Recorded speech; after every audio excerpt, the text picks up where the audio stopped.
When he says it, he means it, and you don't get to bend it and twist it to what you want.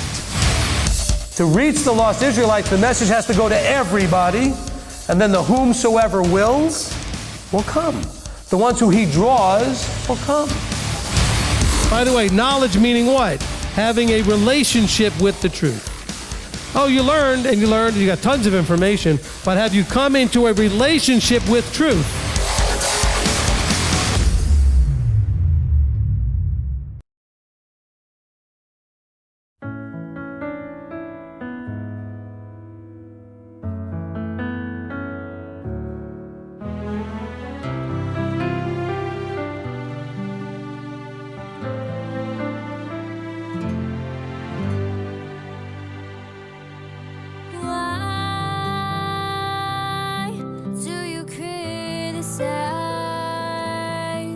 Others when you know you're the same.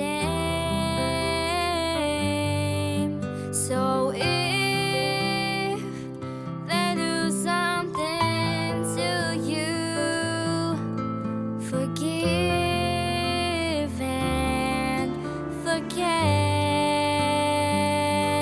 So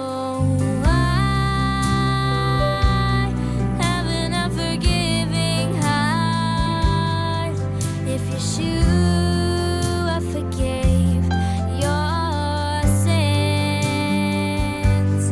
So why cause trouble with your brothers? 'Cause in the Torah you're the same. So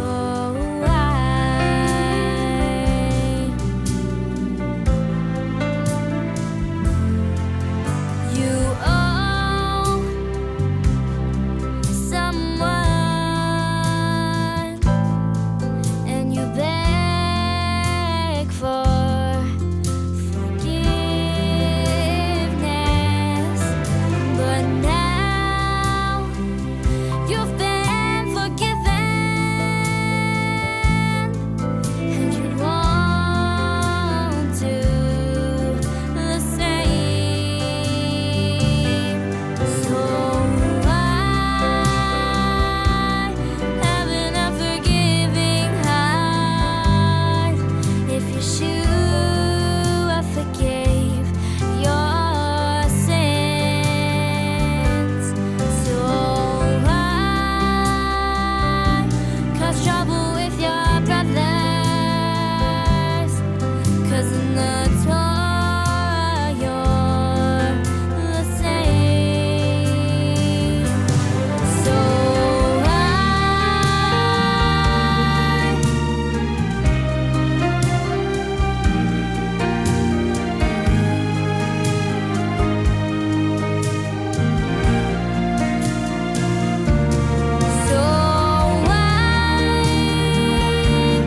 having a forgiving heart if Yeshua forgave your sins?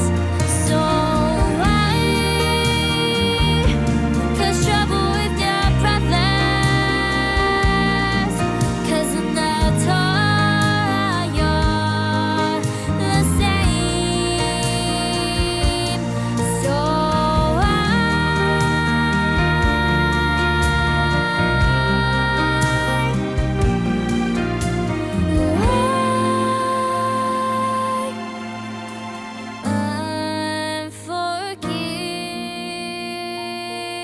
unforgiving heart.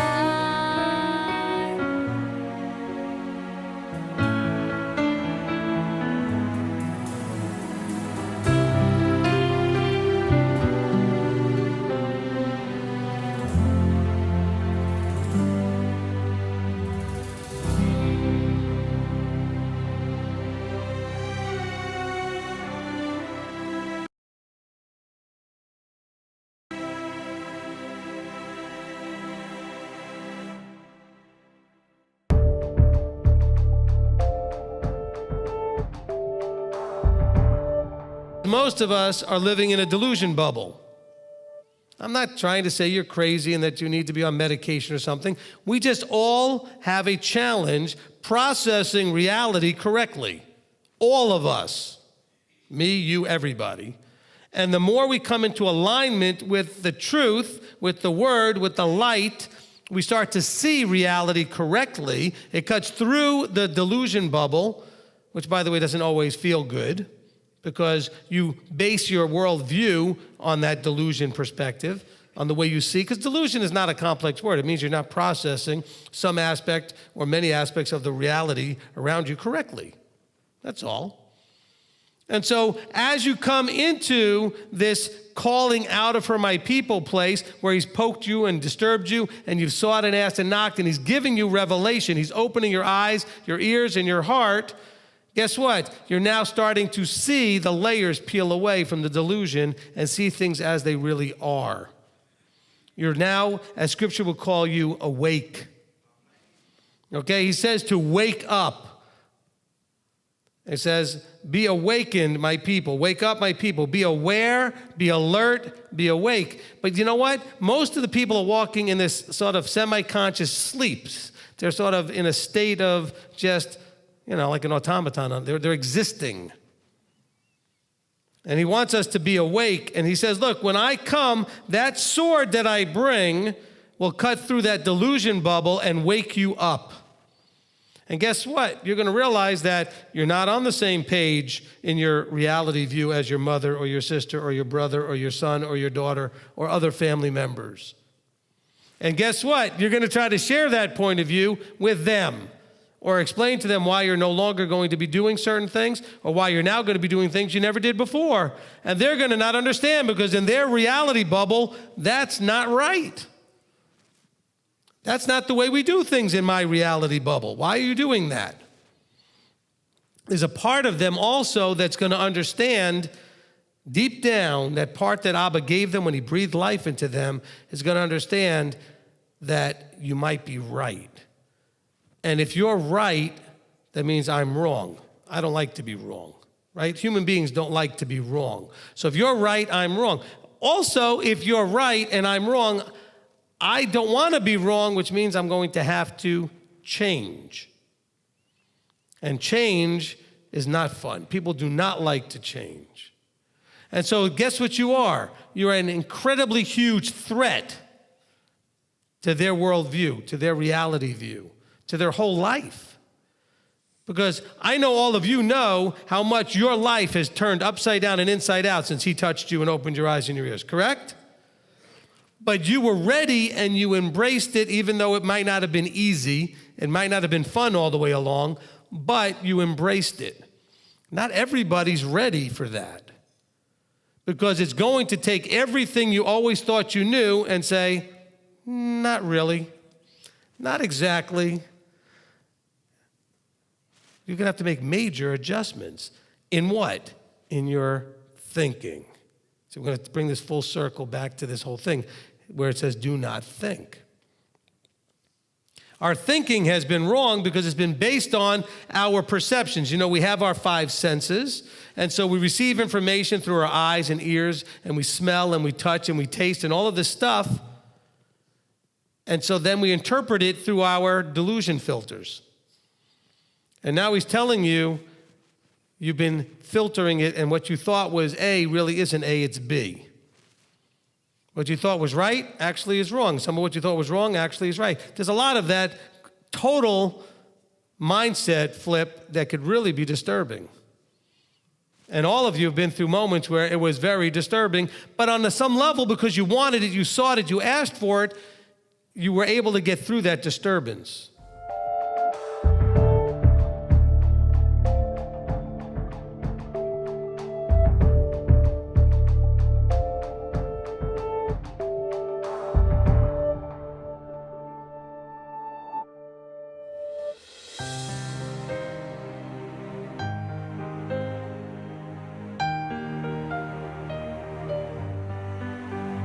When the darkness comes, will you be ready with your light? And when the darkness comes, will you shine so bright?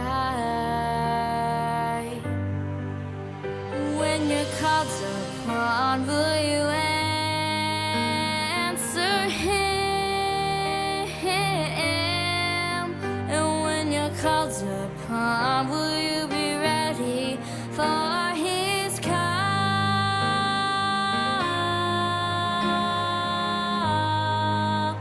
In the New Jerusalem, when there's peace again, in the New Jerusalem, where brothers come together, in the New Jerusalem, where Yeshua shines his light, in the New Jerusalem, amen.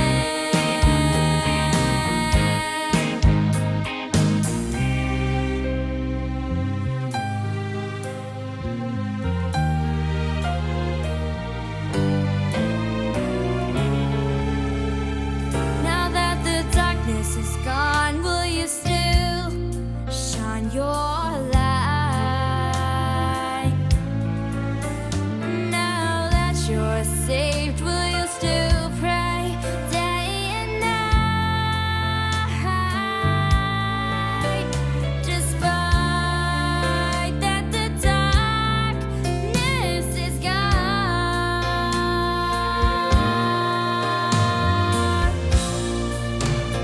In the New Jerusalem, when there's peace again, in the New Jerusalem, where brothers come together, in the New Jerusalem, where Yeshua shines his light, in the New Jerusalem,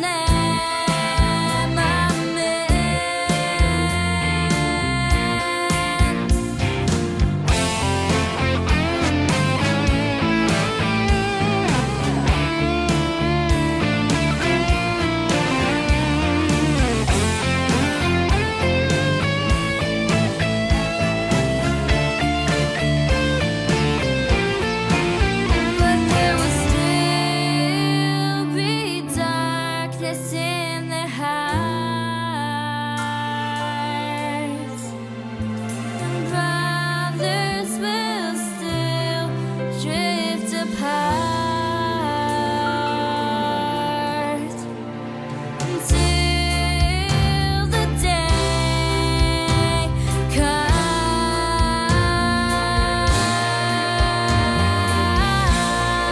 comes in the New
I'll take care of that. Yeah.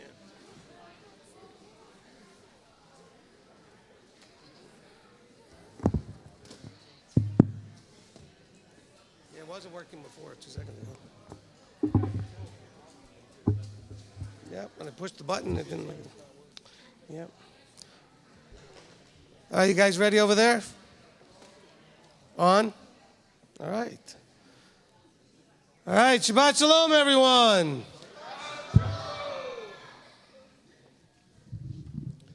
All right, if you'll all rise for the sounding of the shofar.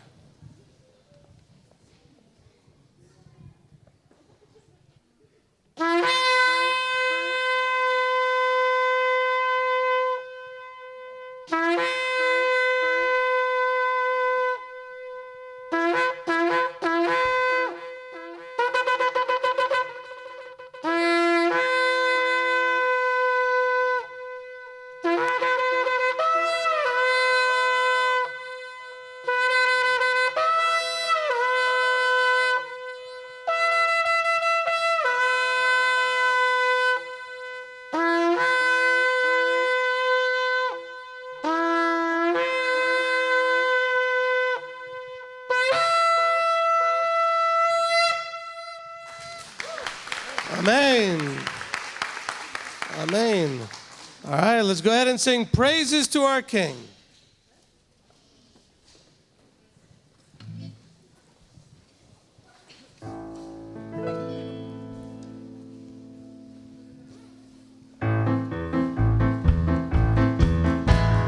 Shabbat Shalom, hey, Shabbat Shalom, hey, Shabbat, Shabbat, Shabbat, Shabbat Shalom.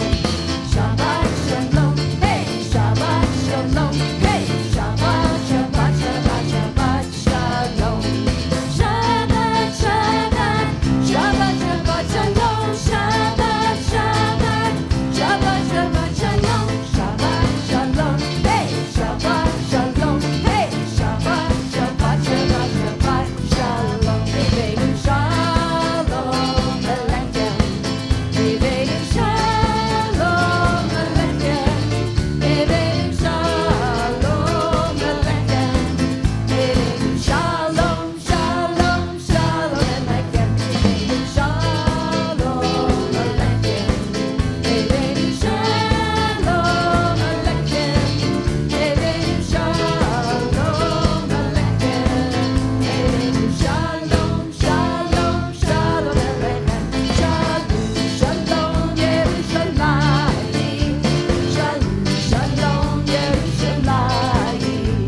Shalom, Shalom Yerushalayim. Shalom, Shalom Yerushalayim. Shalom, Shalom, Shalom,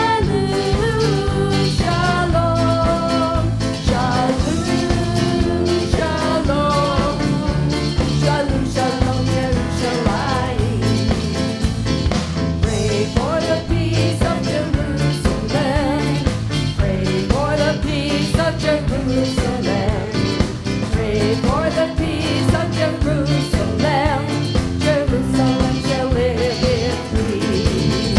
Shalom, Shalom, Shalom, Shalom, Shalom, Shalom, Shalom, Shalom Yerushalayim. Shabbat Shalom, hey, Shabbat Shalom, hey.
Come, let us praise the Lord and sing him a new song. Come, let us sing his praise together with the saints, with all the righteous ones. Let Israel rejoice in her Creator. Let the children of Eretz Zion be glad in their King. Let them praise his name with dancing, making music with the tambourine and harp. For the Lord takes pleasure in his people. He will crown the humble with salvation. Let the saints rejoice in this order. Sing and dance unto the Lord.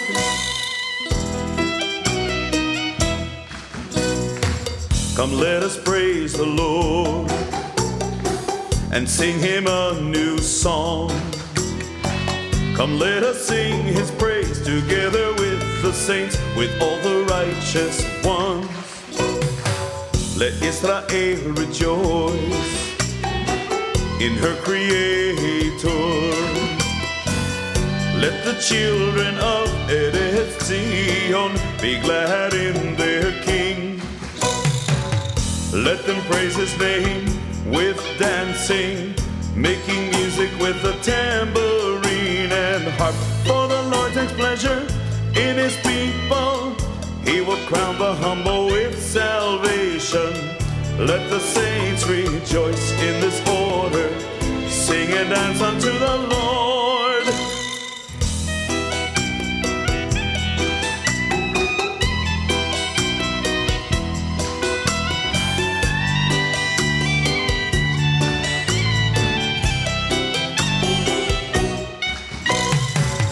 Let them praise his name with dancing, making music with the tambourine and harp.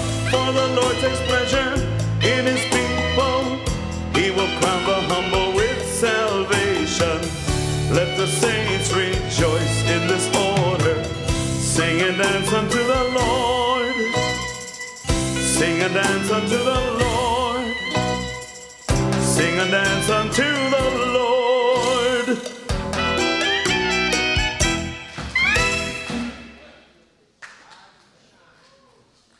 Arise and shine.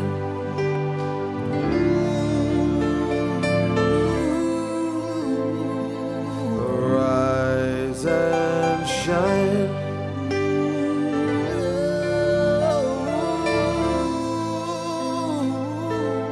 Arise and shine, for thy light is come.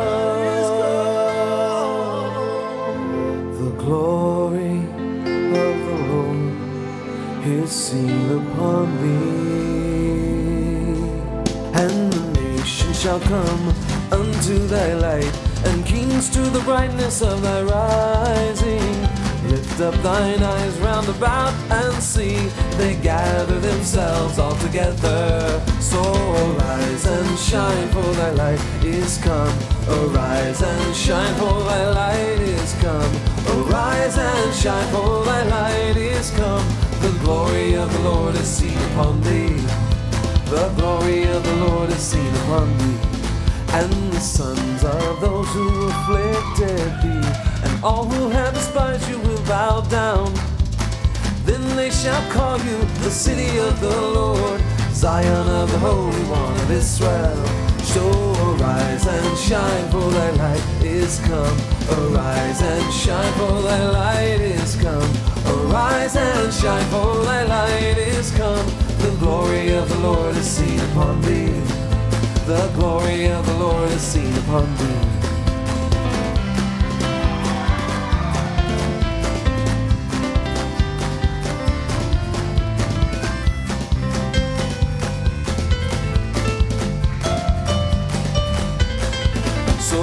Arise and shine, for thy light is come. Arise and shine, for thy light is come. Arise and shine, for thy light is come. The glory of the Lord is seen upon thee. Oh, arise and shine, for thy light is come. Arise and shine, for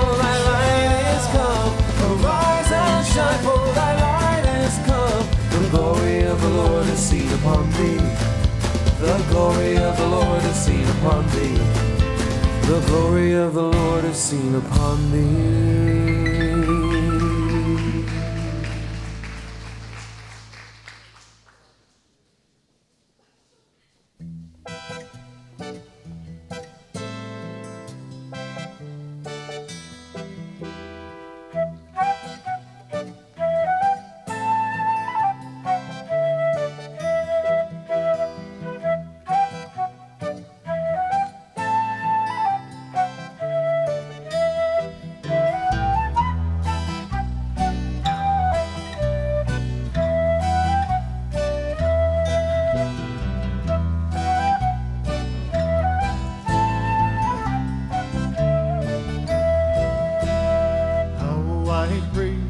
Praise you, Lord, you're the rock of my salvation. You I praise from shore to shore in all your creation. Let it ring from mountain tops, let my voice proclaim the tender mercies of my Lord. Yeshua is his name. Messiah of Israel is he, restorer of our nation. The hope of David now we see, bringing us salvation. Root of Jesse, Lion of Judah, Judge of Israel. Now we praise you for your joy and love that never fails.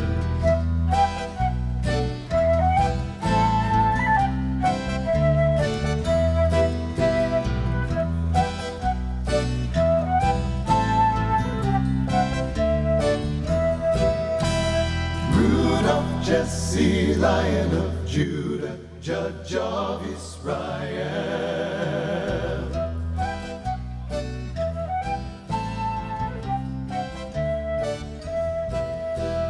How I praise you, Lord, you're the rock of my salvation. You I praise from shore to shore in all your creation. Let it ring from mountain tops, let my voice proclaim tender mercies of my Lord. Yeshua is his name. Yeshua is his name.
Amen. Amen.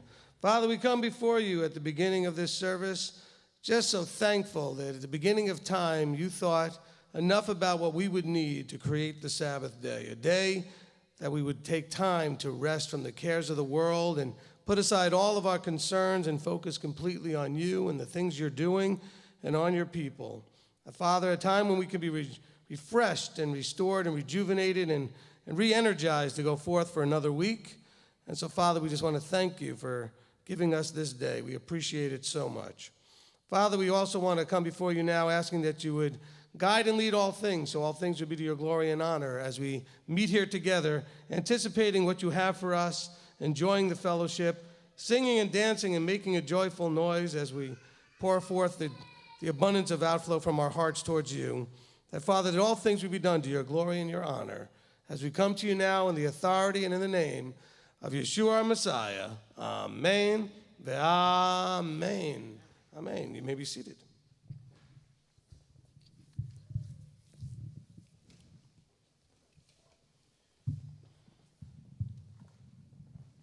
Hey, Connor, on the soundboard, never mind. There's a number 1 that needs to be pushed, but we'll get that pushed.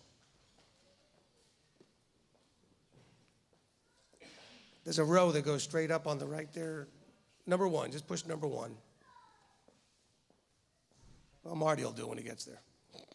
It'll mute everything but me, pretty much, so that the sounds from the instruments. Okay.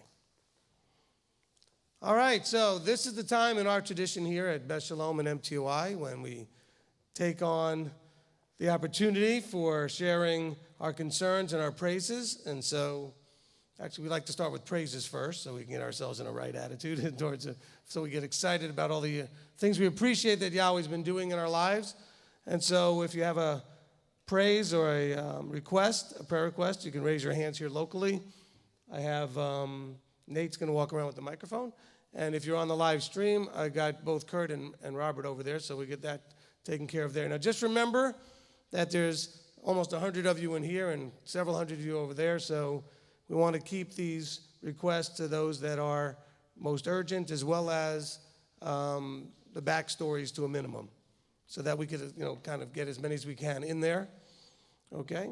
Now, if your prayer request gets lumped together, this happens more with the live stream, where Robert may see a whole bunch together that are asking for job issues or some basic normal health issues, whatever. Don't feel offended if yours gets lumped in with somebody else's. And, reading it out loud doesn't magically make it get answered or anything like that. It's about that we're here together to pull for each other. And there's a lot of unspoken prayers that are probably just as urgent as the spoken, that people just don't feel like they want to share that out loud, and we're going to pray for those as well. Okay? So who are we going to begin with over here? Okay, we're going to begin with Amy. Shabbat Shalom. Shabbat Shalom. Well, I would like to pray for all the people that are missing. So we have several that are not feeling well. Just want to know that we miss you and hope you get well soon. Amen. Amen. It's hard to think that the room is this full and we're actually missing people. We may have to buy more chairs soon. Okay, who's next? Okay, Zarek in the back. Now, I understand that Nate's been wanting to exercise more, so the next person needs to be on this side. Okay, Zarek? First off, praise that at work things were supposed to ramp up, and then one of the presidents or big guys in the company went down there to look why and found out it's because they just wanted to put a bunch of stuff in storage. And he said, "No, I'm going to give them extra time off for the holidays." So that was a blessing. I got to get off work early and get some stuff that I've been needing to get done. And then just a prayer, because as things progress as far as going towards Texas, I've been given a range of how much I'll get paid.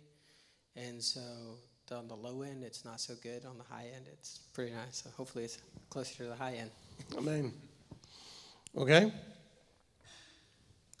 All right, good. See, Stephanie knows how to play the game. Okay. Somebody over this side, get ready next. I'm kidding.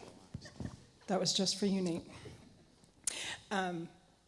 I know I do this an awful lot, but we still, for the YMTOI team, we would love some prayer and support as we're continuing to plan for Pesach. Feel feeling like I got some inspiration today that I'm going to find out if it's going to be worth it or not. But but we have a good team of people, and just pray that we will all be able to get our tasks done on time, because things are not quite, they weren't quite how we planned, but that's okay. Abba knew what he was doing, and so we trust that he will bring it all together the way it needs to come together. Do you actually experience things going as they plan? I don't know what that looks like. Sometimes, okay. I'm actually surprised when they actually go as planned. It doesn't surprise me when they don't. All right, who's next? Okay, Shira. I took it easy on you, Nate. I'm praising Father for, first of all, my brother-in-law's brother that I was shared had a stroke in Malta. He's out of the woods. He's going to be all right. Praise Yah. But he has a long rehab, and he's trying to get into a rehab clinic in Malta, which is notorious for taking an age to admit people. So please pray for that. And I do want to praise him. I had some real financial concerns with moving, and in one moment, Father took care of it all. So I'm just praising him for that. Amen. Amen. Okay, who's next? Okay, Gary on the other side over there behind you. Gary just wants to be on the camera on this side instead of over on the other side watching it. Shabbat Shalom. Shabbat Shalom. So we just want to praise Abba for getting us down here safe and sound, and asking for prayer and favor that we get the things accomplished we need to get done while we're down here. And our return back, we'll be back on the first week of January, or Shabbat. And wanted to say Shabbat Shalom to the M2I Lakeview, Mishpachah. There you go. All right. Okay, bring it around to Rebbitzin Joanne.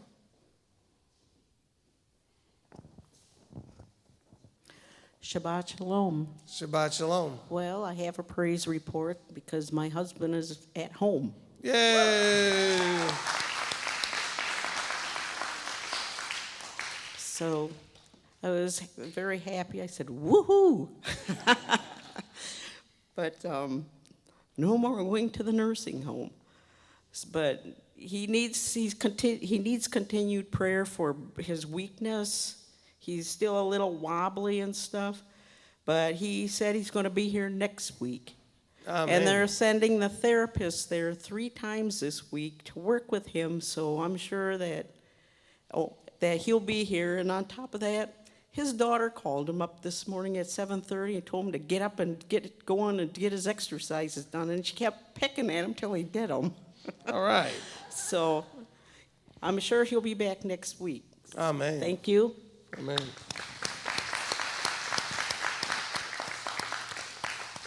Yes, I was very much enjoyed. I got a phone call yesterday, and it was Rabbi Tom saying, I'm home, I'm in my comfy chair, I'm happy. He was so glad to be home. So we did get to visit him yesterday on the way here for the Erev Shabbat, and got to spend a little time with Rebbitzin Joanne and Rabbi Tom, and it was just good. You know, sometimes when you go through whatever you go through, you know, the old saying that comes from that wonderful, oh, it's actually the Wizard of Oz. That's not so wonderful. No, but that whole, it's no place like home. Okay, I was trying to find something other funnier to say about it, but it comes from, you know, the whole idea of knowing it, there's no place like home. And you've been away, and you've dealt with other things, and then you finally get back to your place, and so I could see that look on both of their faces. Hey, it's no place like home. They're back, especially when home is now here and not all the way down in Georgia, right? So that's great. Okay, who's next? Shabbat Shalom. Shabbat Shalom. Being obedient, I'll start with my praise. I'll praise Abba for all that he has done for my family and all the blessings that we have experienced since our move from Florida to Alabama. Just ask the congregation to continue to pray for us as we continue to transition into our new place. My heart I wish that we could have been here, but Abba has a plan, and I trust in that. But I also ask for prayer. There's some medication that I've been taking, and I've been trying to stop taking it. Well, that didn't work either. So it's just causing a lot of side effects, and I need to see a doctor. I need a new doctor, so just pray for me that I can find one who will help me regulate the medicines that I've been taking. Amen. Amen. Hey, look, Israel had to stop in a lot of places before they got to the land. So, hey, it's not that far to go from Alabama to Tennessee, so, And it's also an interesting experience to go from Florida north to Alabama so you could be deeper in the south. Listen, I'm just saying. Because I did that too. I was in Florida, moved to Georgia. I said, I felt like I moved south, not north. Then I got into Tennessee, even more so. If I kept going to Kentucky, I'd really be in the south. And I'd have gone 3 states north. It's very weird. Okay, anyway, who's got the mic? Okay, Liam? 2 weeks ago, because he's not here last week, but also 2 weeks ago, about my friend Noah, it was a success. Amen. Very good. The back surgeries. Okay. Thank you. See, it's always good that, if you pray for something and then it works out, you can praise. Okay, Christine? So I just kind of have a lot of no, it's not what you think it is. None of us are thinking anything. Sure. So we just have we'll think the same not thinking anything every time you grab the mic. Oh, I'm sure. Okay. So we just have a lot of big decisions to make coming up regarding like the home and hobbies and other things and work. And my colleague that I work really close with is actually a very difficult person to work with, and it's been quite a strain over the past several years, but praise the Father, he's given me, a miracle to be able to work with this lady. But her husband has recently come down with cancer. She just found that out this week. So that will make our working relationship, that much more interesting. So I just ask that you guys would be praying for that and all of our big decisions. Okay, amen. No problem. Okay. Anybody else? Okay, bring it over to Kirk.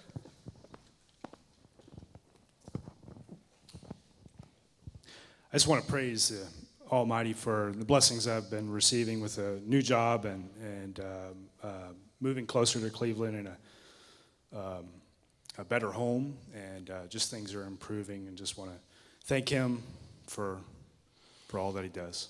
Amen.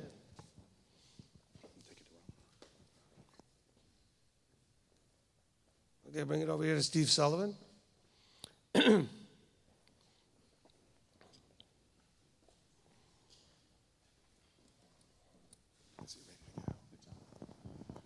If Dale's down on her back today, if we could just remember her in our prayers. Okay, pray for your wife. No problem. Anybody else? Okay. And go ahead and remind us your name. Just reintroduce yourself. My name is Dale. I'm new here. This is my first time. And we're making the move here to Cleveland, my wife and my 2 daughters and I. And I just want to ask for prayers for her, because she's right now, her and my daughters are in Chicago with my mother while I come here, try to start opening up my new business and just try to make a new place for us. And then they'll be joining me. And I just want to thank you guys all for the warm welcome, and just ask for prayers on that. Thank you. Amen. Amen.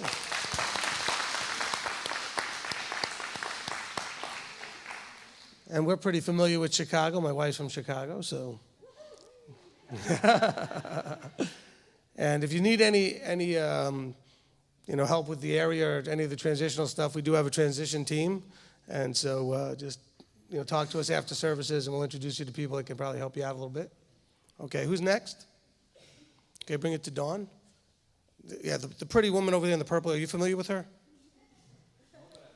Oh, would you like to be?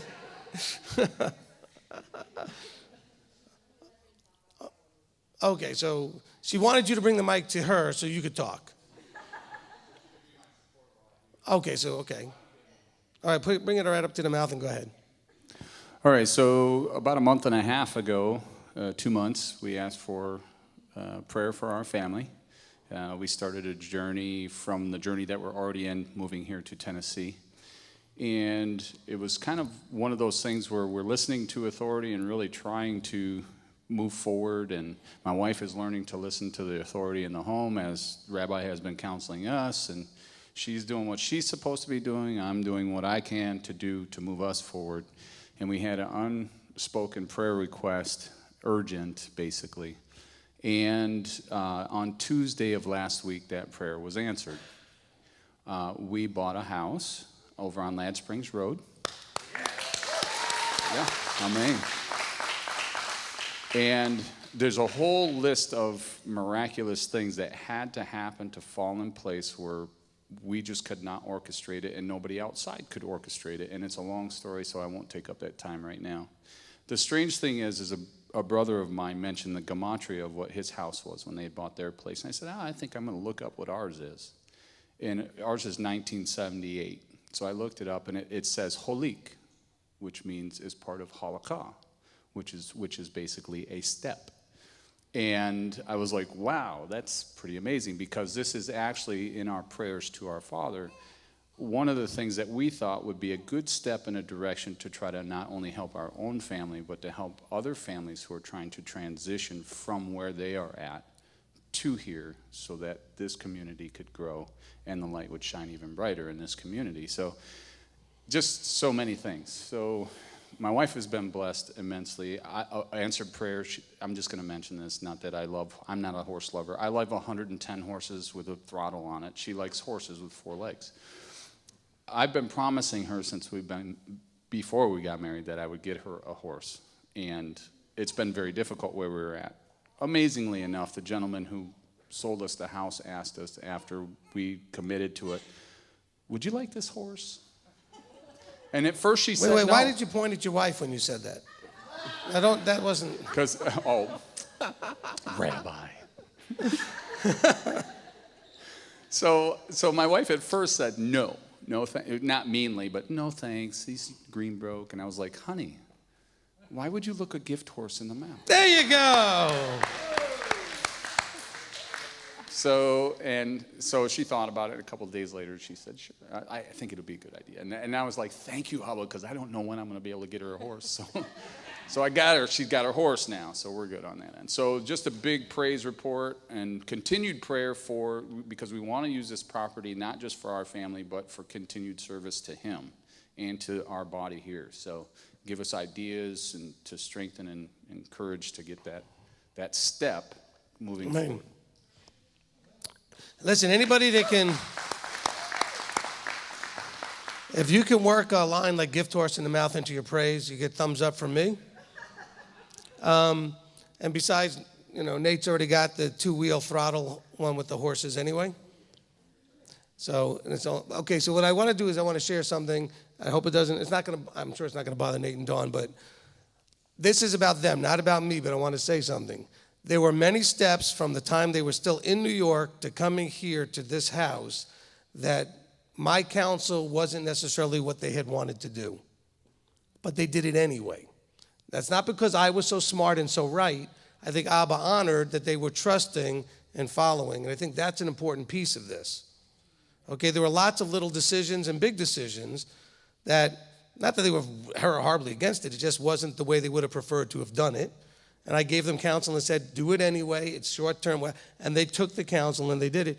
And so, again, I think Abba wasn't showing them how smart I am, but was blessing them for trusting in a process. Okay? And so no details there, but just you can ask them and they could tell you, yes, that was part of the deal, is that there were things. And that's what you have to all understand, is Abba's going to ask us to do things that are not going to necessarily be the way we would rather do them. Okay, and there were pieces of this puzzle that led to exactly what they want, but getting there wasn't exactly the way they would have liked to have done it. But it worked. And that's the beautiful thing. So be encouraged by that, okay? And so, because some of you are struggling, and it may be because you're not willing to participate in the process.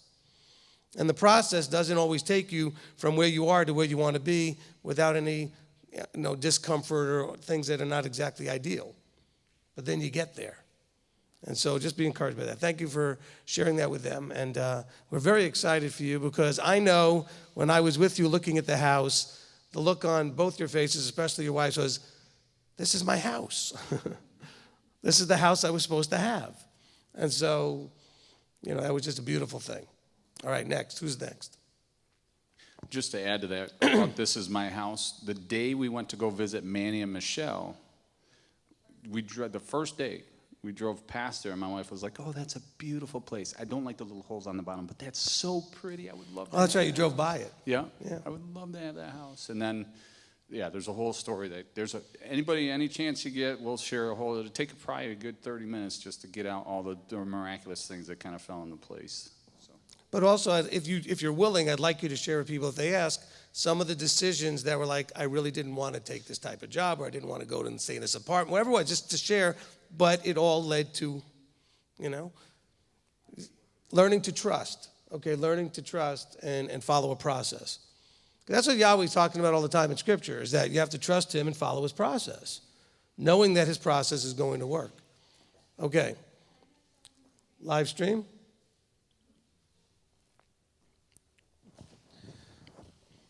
All right, from Melinda Willard, she asked prayer for to keep their family in prayer. Her dad has dementia, and he's in his final stages. He didn't even know who she was yesterday and got pretty ugly with her, so please keep them in prayer. Or pray for Jose and Teresa and their family. Their house burned down this morning. So from Cheryl, prayers for their older daughter. She has abandoned her family and in favor of an emotionally and mentally abusive husband. The Reds are asking for prayer for their family sick right now as well, but they want to give a praise that their house in Virginia sold, and they did not have to do a short sale, so that went well.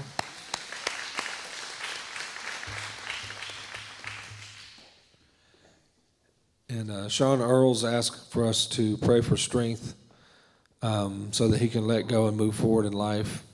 He needs healing with forgiveness involving his children and their mother who left him. So, Steve Waffle asked prayers for safe travel for Evan and Evelyn. They're leaving tonight at 7:30 p.m. from California to Illinois. And we'll be here next week. Yes.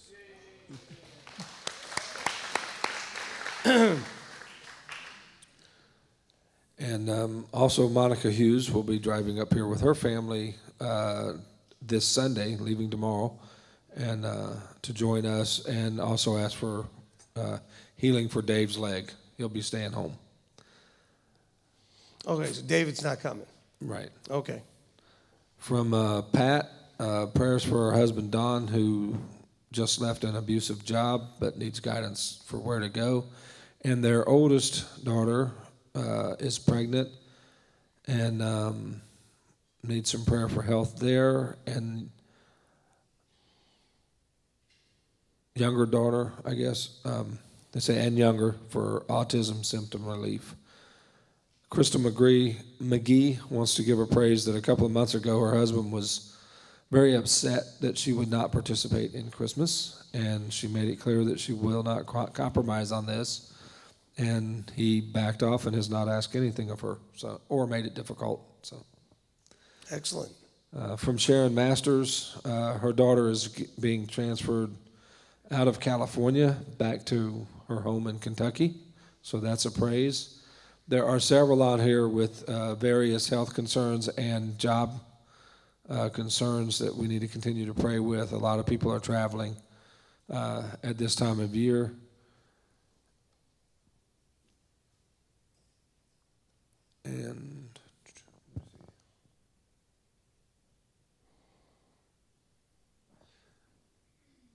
And Robert Prodel says, praise that he was able to get a job. It started last week. It's giving him a new appreciation for having off work for the Sabbath. And that's it from the live stream. Amen. Thank you very much. Okay, so... I'm sorry, one more. One more. and prayer for the guys in South Africa and their families. Okay, no problem with that. Awesome. Okay, so let me just add a few things from our side. Of course, we want to pray for all those that have asked for prayer over the last week, and continue to pray for the people that have contacted the ministry for those things. I want to just give 2 updates. One is that part of the blessing of the Taylors coming down here is that Nate's working at a hospital where I was able to go in and get some treatment and get connected with some doctors. So my cough seems to be getting better as a result of the antibiotics, so that seems to be helping somewhat. I mean, it's still there, but not nearly as bad as it was, so that's getting better. And the diagnosis seemed to be like some early stages pneumonia, that kind of stuff. There was some fluid, whatever, but they're treating that. It seems to be going well. I'm going to get looked at again on Thursday for another chest x-ray and check blood work and see where we're at with that. So keep that in prayer. In the meantime, because that wasn't fun enough, from sitting in what I thought was a very comfortable rocking chair that we moved into the living room from my son's room, it seems like I've totally spasmed out my lower back and my right hip. And some of you remember me having this problem a few years ago. And so if you see me kind of hobbling up here and kind of shifting weight and everything else, it's because I'm in a good amount of pain there with the hip. Those of you that want to recommend stuff, just so you know, I'm on Tylenol codeine. I'm sorry, what was that? It's not doing really anything for me. I don't do well with pain medicines. It just don't tend to do much. So, but hopefully it'll be okay to get me at least through the service today as I stand here for 4 hours. And some of you think, well, why don't you sit? Because that hurts worse or just the same. So it doesn't really seem to matter from standing or sitting. But I've had these things before. They just take days to finally unwind and let go and release. And just keeping that in prayer, because it's making it really hard for me to sit, stand, walk, whatever, sleep, because it just hurts all the time. Okay. There seems to be a theme with housing. Okay, we got a praise for the Red's house getting sold, and of course the Taylors getting into their house. Well, my wife and I have found a house.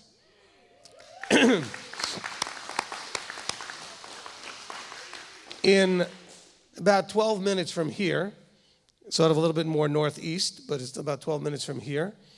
And so we looked at it twice, decided to put in an offer, put in something we thought was fairly low, and they came back with a counter offer that was almost where our offer was. So they clearly wanted to sell the house, otherwise they would have, because there was a pretty good gap between their price and where we went. And they came back down to almost where we were. So we accepted their counter. And so it looks like we should be in contract. Okay, now the house still has to appraise and it still has to have the inspection and all that other stuff. But so please keep that in prayer, that if this is what's supposed to go on, that we will then be moving to Cleveland. Yay. All right. So we're really excited about that. We've only, contrary to some of the rumors that have been out there about other things, that we've only had one house in our lives as a married couple, and we only had it for a year about 20 years ago in Knoxville. So we've been looking forward. And she was, right, you were pregnant with Stephen at the time. And so that was a long time ago. It was 15 years ago, I guess, because she's only 15. But so that's, we spent a lot of time in houses that we rented in apartments and stuff. So to finally get that house, and hopefully this will be the last one. We moved a lot, so this is to be the last one. So anyway, keep that in prayer. We're excited about it, and because we've looked at a lot of houses that people have showed us, and we're going to look at that just weren't going to work, and we looked at this one, and it was almost like Dawn's reaction when she saw hers. My wife saw this one and was like, I love this house. So okay, so anyway, just throwing it out there. Hopefully by next week we'll be able to announce that we're officially solidly in contract and be closing sometime at the end of January. And apparently my voice is going a little bit, so probably keep that in prayer. Okay, I don't think I have anything else on here, so let's go ahead and pray. Avinu Malkeinu, our Father, our King. Father, we come before you, and we want to just start by recognizing who you are, that you are the sovereign creator, King of all things, who has brought all into existence, and that everything that exists is subject to your will. Father, we thank you. We praise you. We appreciate so much the miracles, small and big, that you do in our lives, those things that help to remind us that you're there and that you care. Father, we just appreciate the opportunity to come to you with our concerns, to lay them at your feet, recognizing that to bring them anywhere else would make no sense at all. It would not serve any purpose and not do any good. But when we bring things to you, we are bringing them to the one place, the one source, the one who can actually do something about these issues or lead us to know what we need to do about them. So we're so blessed to know that we have you to come to. So, Father, we want to thank you for all that was spoken, also the unspoken, the prayers and the praises. We want to appreciate so much that we can come to you. We come believing and knowing that you answer prayer.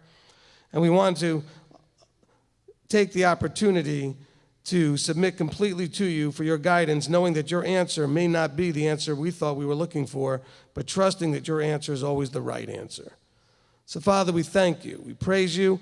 We give you all glory and all honor in the name above all names, Yeshua our Messiah. Amen. Amen. Amen. All right.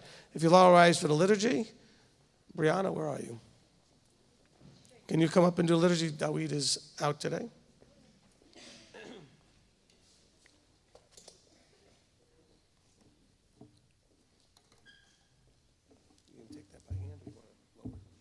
I guess I'll just, whatever.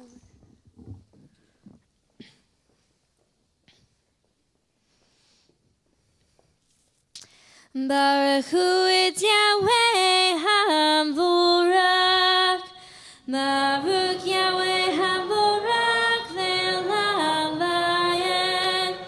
Bless Yahweh who is blessed. Blessed be Yahweh who is blessed forever and ever. Matovu. Matovu. Oh,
ברית עולם. כי ששת רבים עשה יהוה, השמיים בין הארץ ושמעו בני ישראל השבת, לעשות את השבת לתורת ברית עולם. וביום השביעי שבת ויהי נפש, שבת ויהי נפש, שבת ויהי נפש, ושמעו בני ישראל השבת, לעשות את השבת לתורת ברית עולם. Amen. Together, and the children of Israel shall keep the Shabbat, to make the Shabbat throughout the generations an eternal covenant between me and the children of Israel. It is a sign forever. Then in 6 days Yahweh made the heavens and the earth, and on the seventh day he rested and was refreshed. Amen. Amen. Okay, we're going to bring the chuppah out.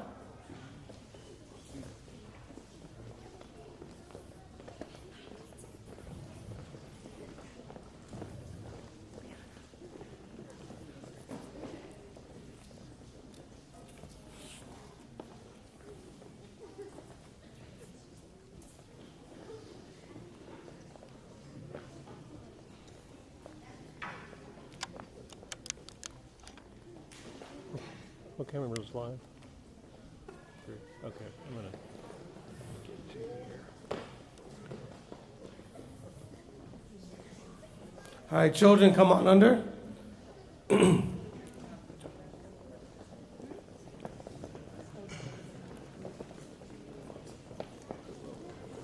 Just push it when you're ready.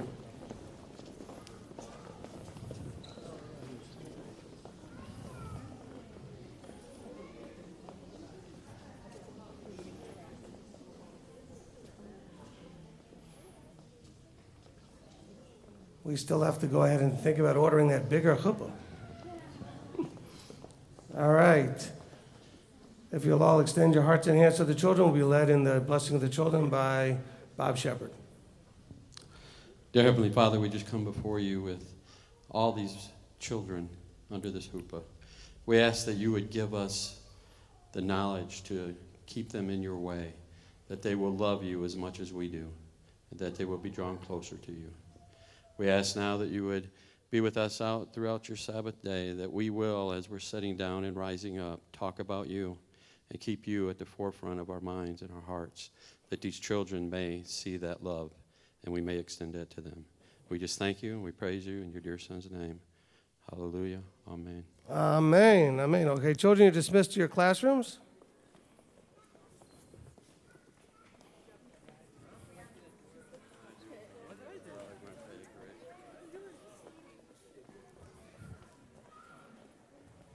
The rest of you may be seated.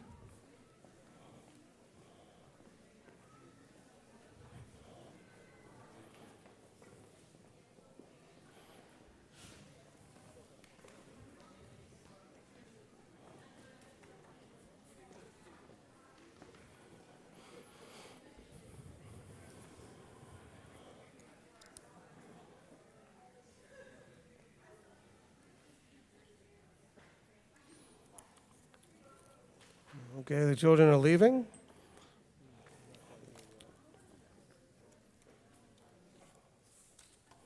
All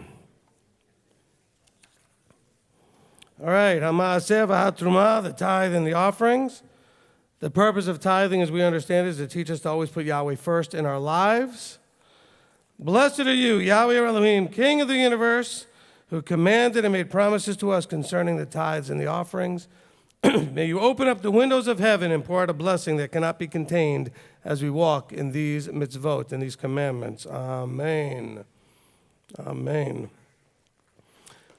All right, so we don't take up a formal offering here at the congregation, but we do have the offering box in the back, and we do have donation buttons on our website, as well as even the YouTube you're watching right now if you're on the live stream. And so we do appreciate that. And we do pray that prayer for all of you that are participating in tithes and offerings. Okay.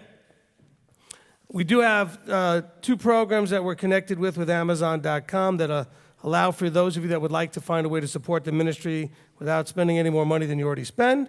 Some of you like to use Amazon, some of you don't. If you happen to like to use Amazon, if you took a few extra seconds to go to our website, mty.org, and then from there, click on the Amazon link, they'll give us a referral fee for sending you there, and that helps support the ministry. We also are part of the Amazon Smile program, which is smile.amazon.com, and then you would be able to tell Amazon what ministry or nonprofit you want to support. You only have to do that once, unless you're going to change your mind about things, but just do it once. And then once you put in the 4 letters MTOI, it'll ask you if it's the one in Appleton, Tennessee. I don't know if there's another one, but it just asks you to confirm the location. Although we are going to have to put in our paperwork to switch that to Cleveland, when, so that this becomes the new headquarters address. And then from then on, if you go to smile.amazon.com, you'll get the same everything else that you normally got when you went to Amazon, except that it now will tell you on the top left, it'll say you are supporting through your purchases MTOI. Okay? Now, some of you that are new on live stream are thinking, why is he talking business on Shabbat? I'm not talking business. Don't do this today. But this is information that you might not be able to know about otherwise, since we're making announcements, and you could do this when it's not Shabbat. Okay? I like Amazon, so I use it a lot. You may not, so it's okay. We're not here to promote them necessarily. I'm just telling you of an opportunity. Okay, announcements. I got my papers in the wrong order here. Okay. So we want to welcome the guests. We do have some guests today. So if you've been here 3 times or less, you're considered a guest. Even if you traveled far, you guys are not considered a guest. It is your first time in this building, though. Okay? All right. Because one of Bob's kids tried that on me one time. I said, no, if you call me uncle, you're not a guest. Just because you haven't been to this building before, it doesn't work that way. Okay. Now, after services, you're all invited to stay for our own egg, our fellowship meal. It's always a really good food, and so we do encourage you to do that. And we do want to thank all of you that bring the food, because somehow Abba always seems to bring people that know how to cook together. I don't know why, but it's good food. Okay? All right, upcoming calendar stuff. Okay. So on Sunday, tomorrow, I call that meeting day for me, because I'm going to be in meetings all day. We start off with South Africa at 10 a.m. for the leadership in South Africa. Then we have the full leadership council at noon. These are all Eastern time, and then the general session at 8 p.m. Okay, so all of you are invited to the 8 p.m. meeting. Okay, so everybody's welcome to come. There'll be a link to it in our newsletter that we send out. There'll also be a link to it on our website. Go to mty.org. Somewhere on the home page it says something about general session. Click on that. It'll take you to a page, I think, inside the website that explains what the general session is all about. And there'll be an Adobe Connect link to take you into the meeting. Okay, the meeting does start pretty much on time. So if you get there early and wonder why it's not open, because I probably won't open it till exactly 8 o'clock. Okay, so just be patient there, and it should work out just fine. So for those of you that are coming to the general session for the first time, it usually runs about an hour and a half to 2 hours. It's a combination of a getting to know you type of thing. I call it like family reunion, where we've had groups form because a bunch of people showed up in these meetings and realized, wait a minute, there's a lot of us live not too far from each other. And so we get people to introduce themselves a little bit, where you just type in, hey, I live in Chattanooga, Tennessee, or I live in Chicago, Illinois, wherever you live. And next thing you know, you might realize there's people nearby. You might want to contact each other to do something together. Also, then we have a part they call town hall meeting, where the leadership will be there to share some of the things we're planning coming up in the future, and you'll be able to give input and feedback about things that you'd like us to be doing. For example, the YMTOI program is a fruit of that meeting. Okay? We had been doing just a local thing here for Beth Shalom, and a lot of people kept asking at the general sessions, hey, can you do something for all of us for the youth? And so that's where the YMTOI program was birthed, out of people asking for it, okay? So it came out of out of these general sessions. And then the third part of the meeting, I call it group therapy. That's kind of a joke, but we'll usually come up with something, or I'll come up with something, or something will come out of the meeting that we could all benefit from discussing. And so we do a little bit of that at the end there, okay? So that's the meetings. Now, for those of you that are new, and we do have some new people, I think it's important that I bring out a few things because some things have come up of late that I'm sure are questions that occur to some other people as well. So from an accountability point of view, because there are people that might wonder, what kind of accountability structure does MTOI have, et cetera. That meeting at noon is a meeting of leaders of all of those affiliated groups that are part of our bigger ministry called MTOI. So that includes Gary with the MTOI Lakeview group. It includes the people in Alberta, Canada, people in Texas, people in Wisconsin, people in South Africa, people in other countries, wherever it is, congregations all over this country, et cetera. It includes all of them. And so there's probably about, I don't know, Robert, what do we have, about 20-something? 20? Exactly 20. So there's 20 leaders in there, including myself and Robert and Kurt, who are part of the local leadership, and Rabbi Tom. So there's another 16 leaders that are outside of that. And so the accountability, for those who may want to wonder about, well, what do you guys do with the money? Or what do you guys do with this? What do you do? Well, those guys all know. And there's an accountability there.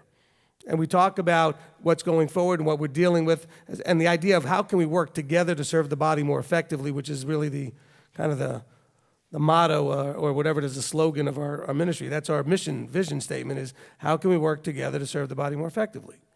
But also from an accountability point of view, transparency, we're very much that way with the leadership group.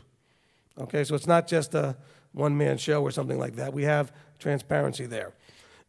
Now, with the general session, I always ask the leaders to raise their hands so you can see them, who they all are, and most of them will be there, maybe not all 20, but there'll be a lot of them in the general session. Some of them may have other obligations that were personal or with their groups locally where they weren't be able to be there. And so you'll get to see who they are, and that's where you get to interact with us, okay?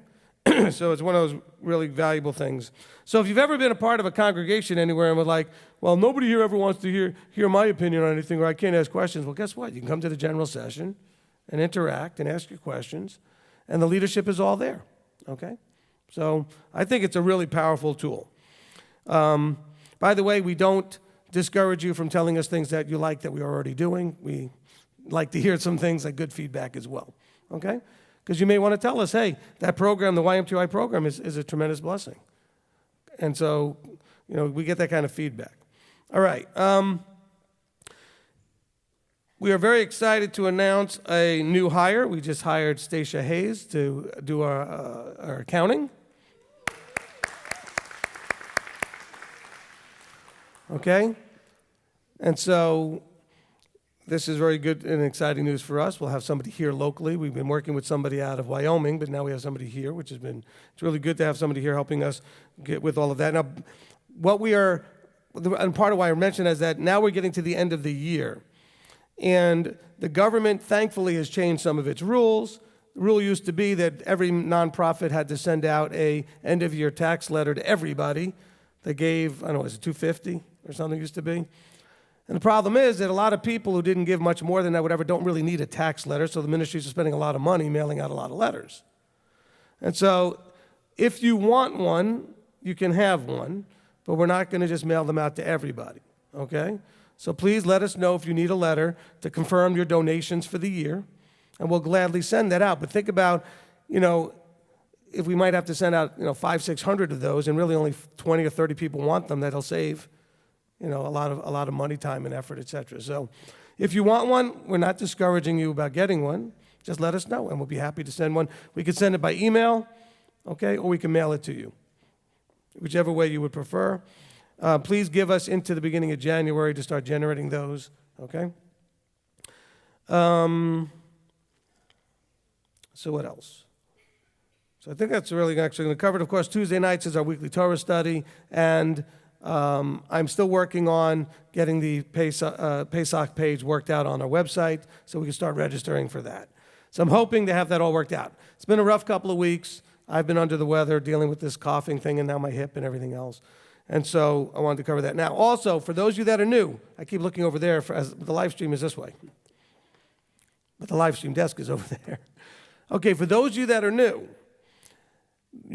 I want you to understand, please don't get offended or impatient or think we're just ignoring you. If you're trying to get in touch with us through email, that probably won't work very well. Only because we get hundreds of those, okay? So, and we have to use sort of a triage sort of methodology of the most urgent gets attention first. And so if you're looking for information or you're curious about something in an email that may not get addressed as much as somebody contacting us and saying they need some sort of urgent counseling and want to schedule an appointment or something. Best way to find any of that stuff out is to call us, okay? Filling out the form on our website or emailing me directly or Robert directly isn't going to necessarily be the most effective. You can still get an answer. It may just take a while, all right? So I know that we don't announce this every week, but probably because there's always new people, and some of those people are going to think, like a lot of people do, hey, I'll just send an email out.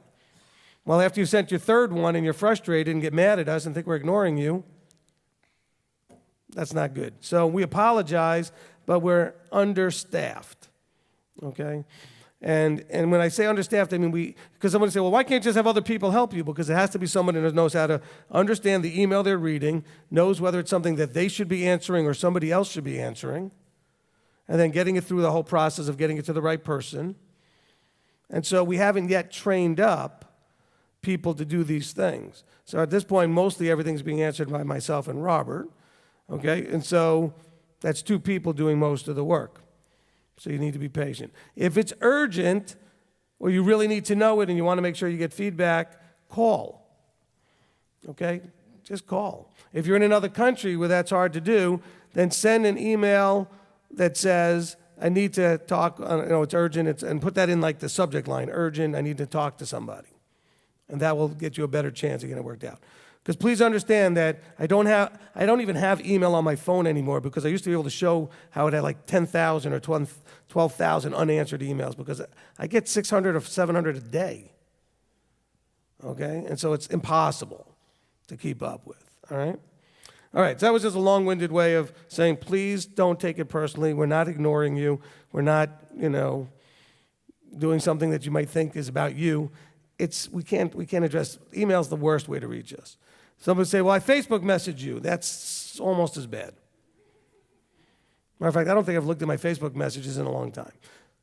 Okay? Somebody might actually call me to say, check your Facebook messages. Okay? If you called me, why don't you just tell me what you want? But anyway, we are hoping to improve on this. We're going to have some new phone numbers for you soon. We got the phone system in here working now, and so we'll be giving those out. It'll be easier to reach us. If we end up buying this house, which it looks like we will, we'll be moving out of the MTOI house that we're in now, where we rent, and MTOI will probably sell that house, and so then we'll be moving all of the phone numbers and everything else that way too. So we'll be keeping you guys up to speed on all that as we go forward. All right, I think that's it for me on announcements. Is there anything else I need to announce? Nope. I like it when I can look up and the Rebbitzon's in the room, because she's up there teaching the classes, so that's always good. Okay, so let me get ready for the teaching. I don't know what happened, but something just dried my mouth out. Could it have been any of those oils that I did or anything? No.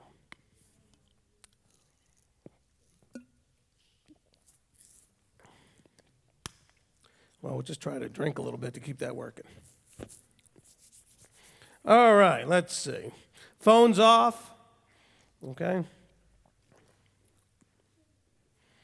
Make sure we get those phones off. Oh, and I just looked at my phone. So, Mr. Hughes, you're waving at me. I'll wave back.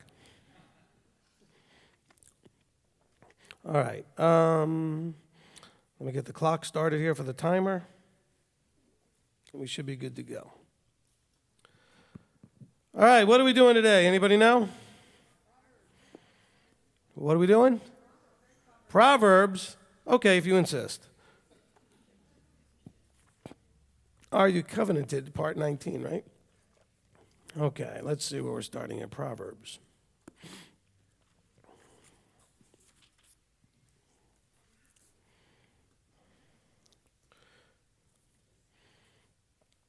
Okay, let me just say something by clarification, because this came up during the week.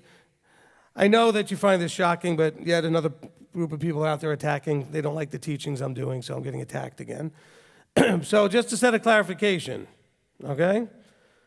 The Are You Covenanted teaching, and one of the teachings I made this point, and this point is factually accurate.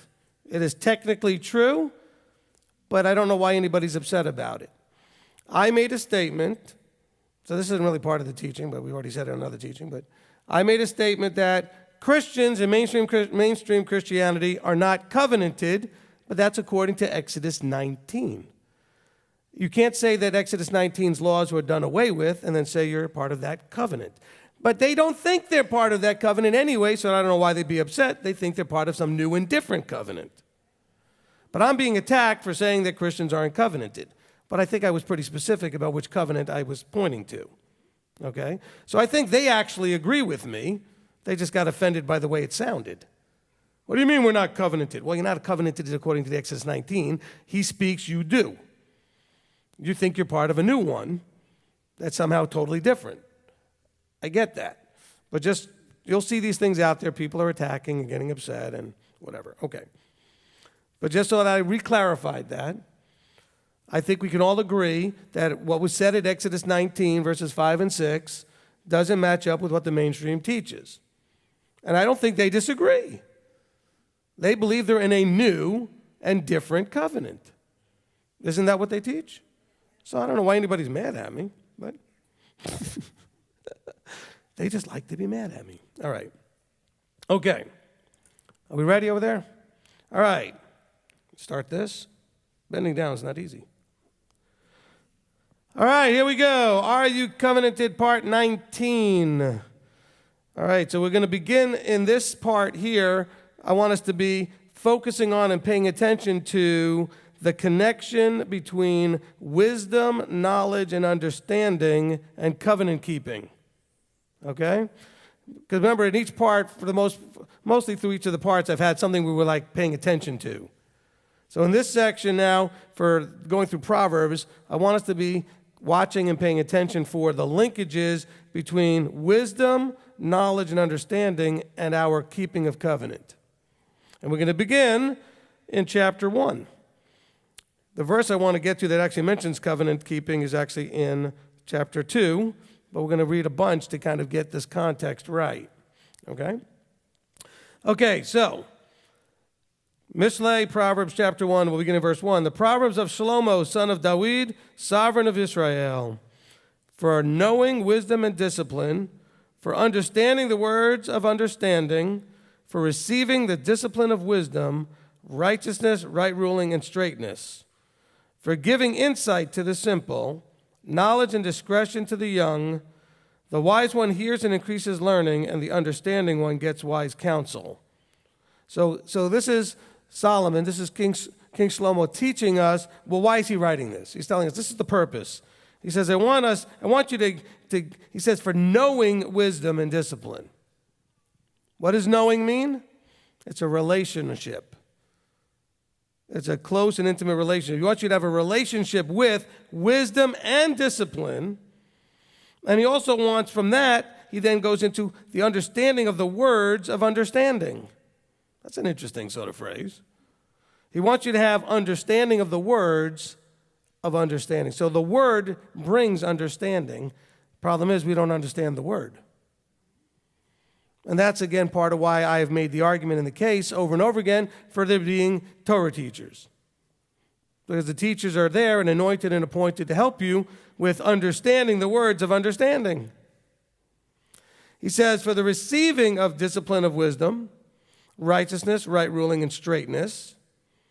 So I believe he's saying this because he is, after all, known to be the one with the highest amount of wisdom, that he understands and says, here, look, with wisdom and discipline and understanding of the words of understanding, we're then going to be able to receive the discipline of wisdom.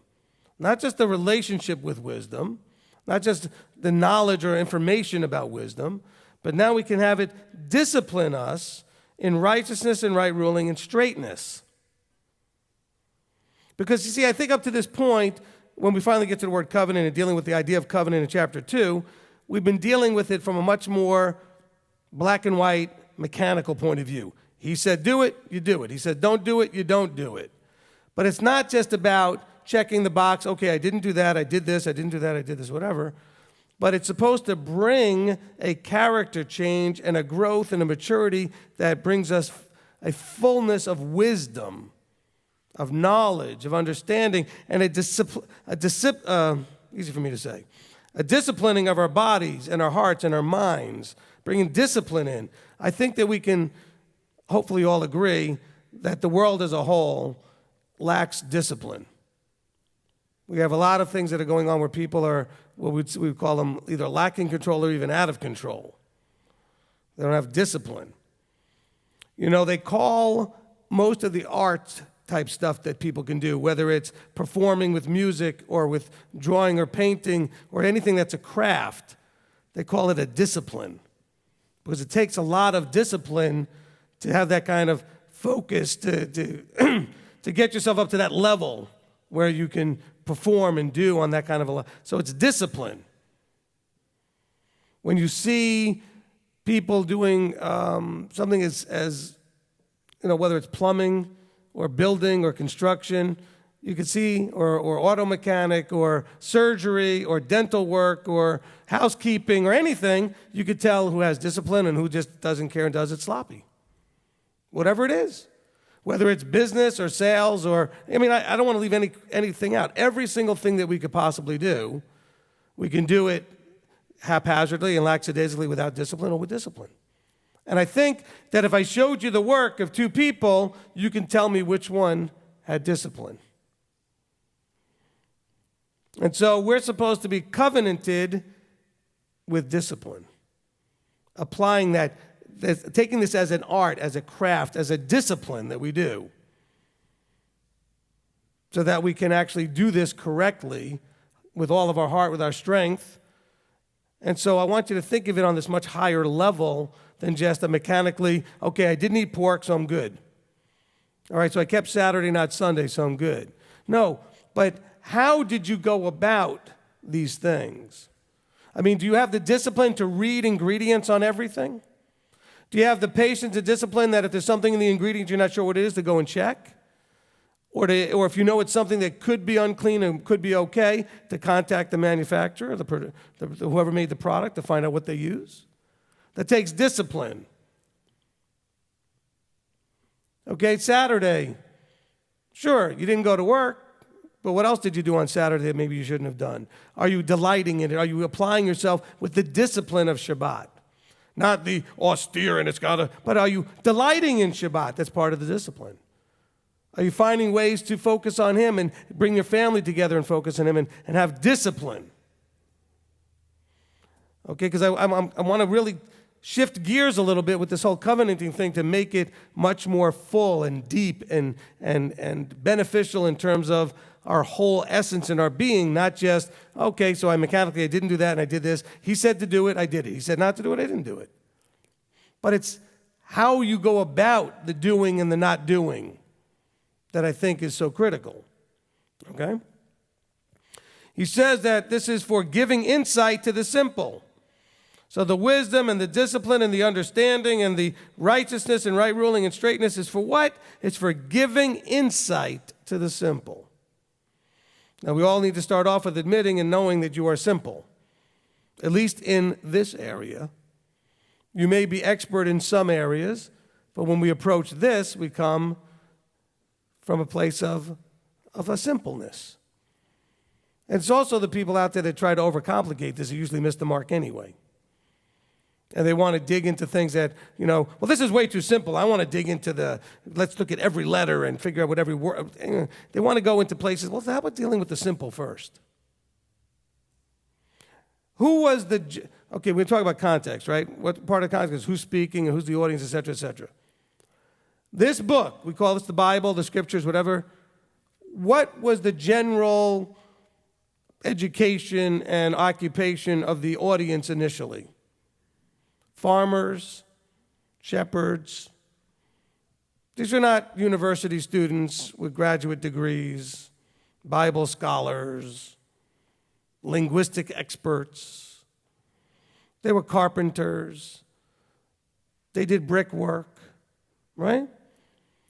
And so let's just bear in mind that this was not supposed to take, an incredible education in a seminary or yeshiva to understand it. So it's giving insight to the simple. Knowledge and discretion to the young.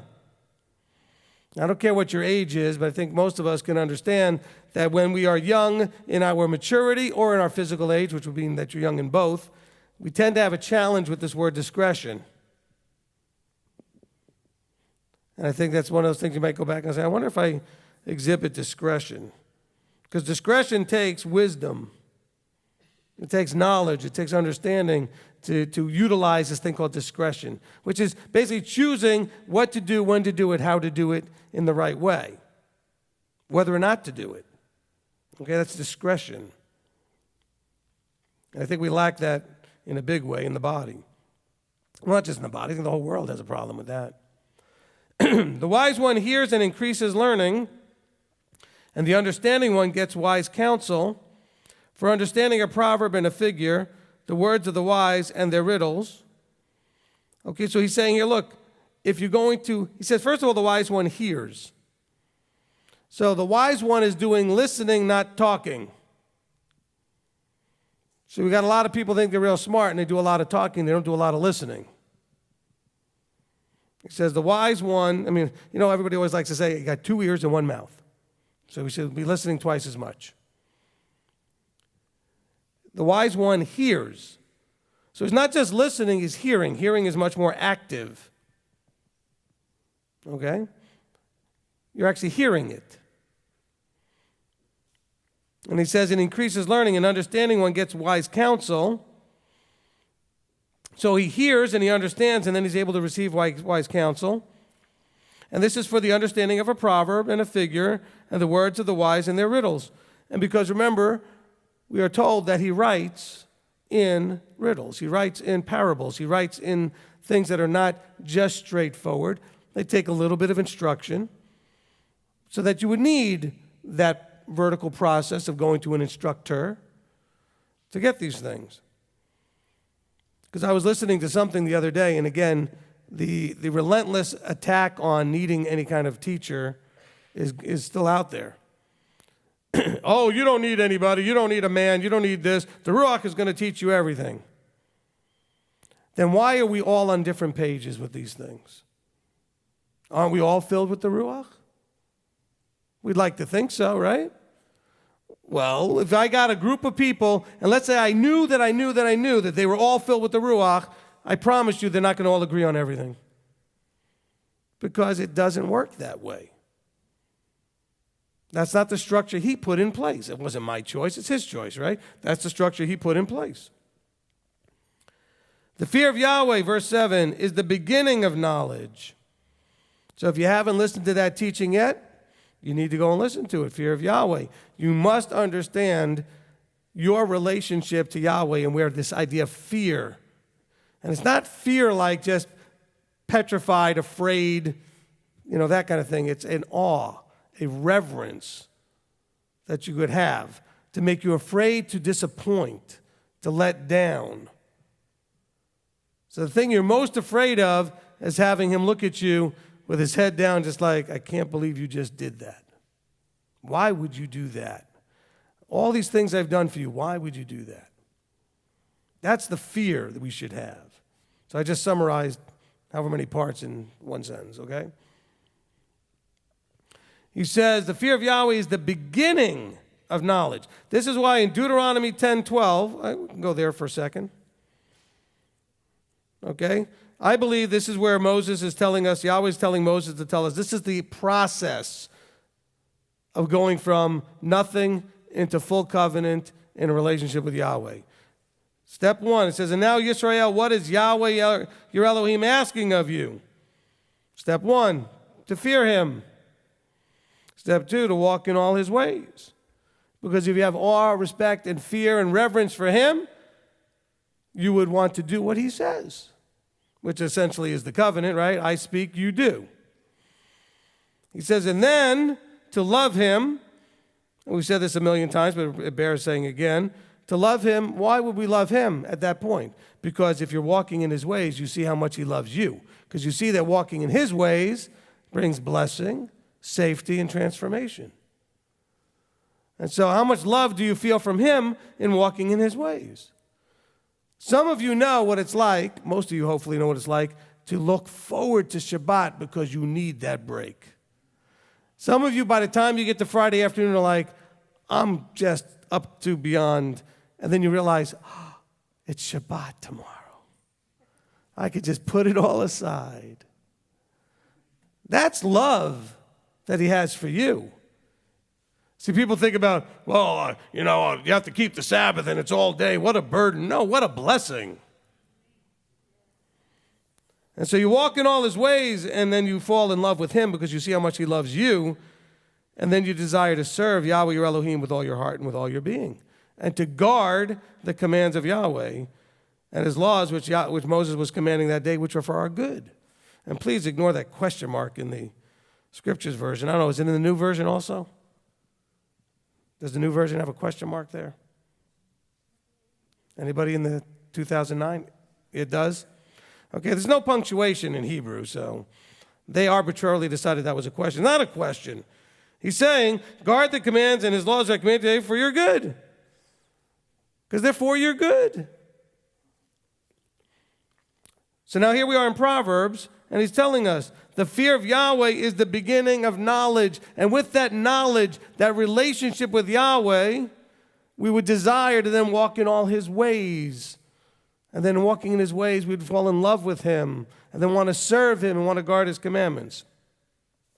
So it's the beginning of knowledge. Let's always remember that. I don't know if that's going to work in the sentence. Let me start again. Let's remember that almost always when you see knowledge, it's talking about a relationship. It's not information. So he's not saying the fear of Yahweh is the beginning of information. It's the beginning of a relationship with him, a knowing what he's all about and the relationship that he wants to have with you. Let's be understanding that. So then he says, fools despise wisdom and discipline. So he's basically just went through all of this good stuff and just said, and if you're not in line with all that I just said, you are a fool. You are a fool. That's foolishness. Foolishness is the opposite of wisdom. Continuing, he says, my son, heed the discipline of your father, and do not forsake the Torah of your mother, for they are a fair wreath on your head and chains about your neck. My son, if sinners entice you, do not give in. Now, let me just go back to the wreath on the head and the chains on the neck thing. I'm not going to break these things down too much into all the metaphors, but you know what? When you see chains about the neck, I don't want you to think about shackles. What did they give Daniel? They gave him a chain around the neck, a symbol of authority, a symbol of being, pleasing in the king's sight. Okay, so think of it more of an adornment. Because sometimes people might read that and saying, see that, the Torah, it's chains around your neck. No, it's a symbol of being cared for and then bearing some authority. My son, if sinners entice you, do not give in. Okay, so now this is the beginning of the battle of the book. When I mean the book of Proverbs, actually it's the battle of the whole book. The story of Proverbs is going to be, from this point forward, mostly about wisdom, righteousness, discipline, understanding, knowledge, etc., and those that would try to lead you in the wrong direction, this enticing. And so we see this starting to play out right here. You'll see it in chapter 2, you see it in chapter 3, you see it in chapter 4. It continues through. In other words, Solomon's telling us this is going to happen. You're going to have those that are going to entice you. My son, if sinners entice you, do not give in. If they say, come with us, let us lie in wait for blood, let us ambush the innocent without cause, let us swallow them alive like the grave and entirely like those going down to the pit. Let us find all precious goods, let us fill our houses with spoil. Cast in your lot among us, let us all have one purse. My son, do not walk in the way with them. Keep your foot from their path. For their feet run to evil, and they hurry to shed blood. Now, bear in mind that this is absolutely literal, but it's also metaphorical. We're not just talking about literally lying in ambush to go ahead and kill somebody literally, although I'm sure that that is included in this.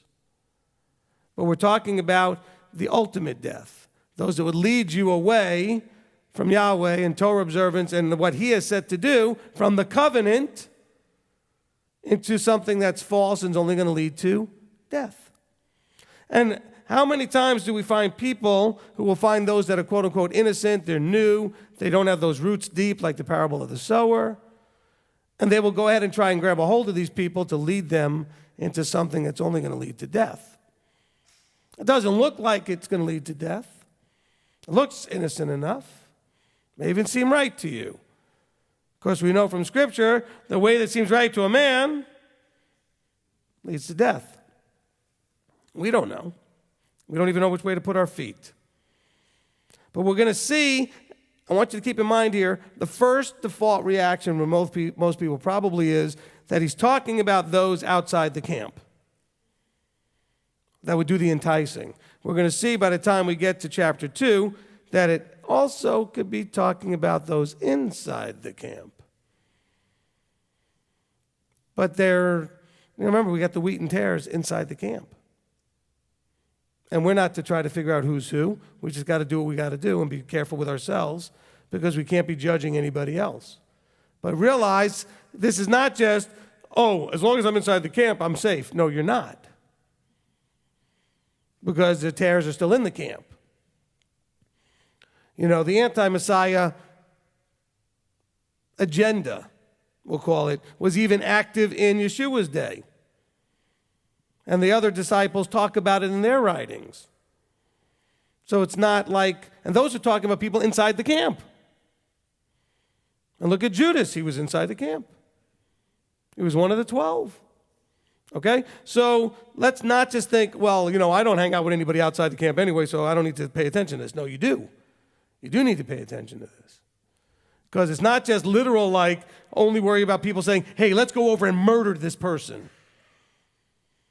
Because that might be something that most of us hopefully would be very easy to go, I'm not in on that. But there's lots of other ways that we can kill people or lead them to a place that's going to end up in death.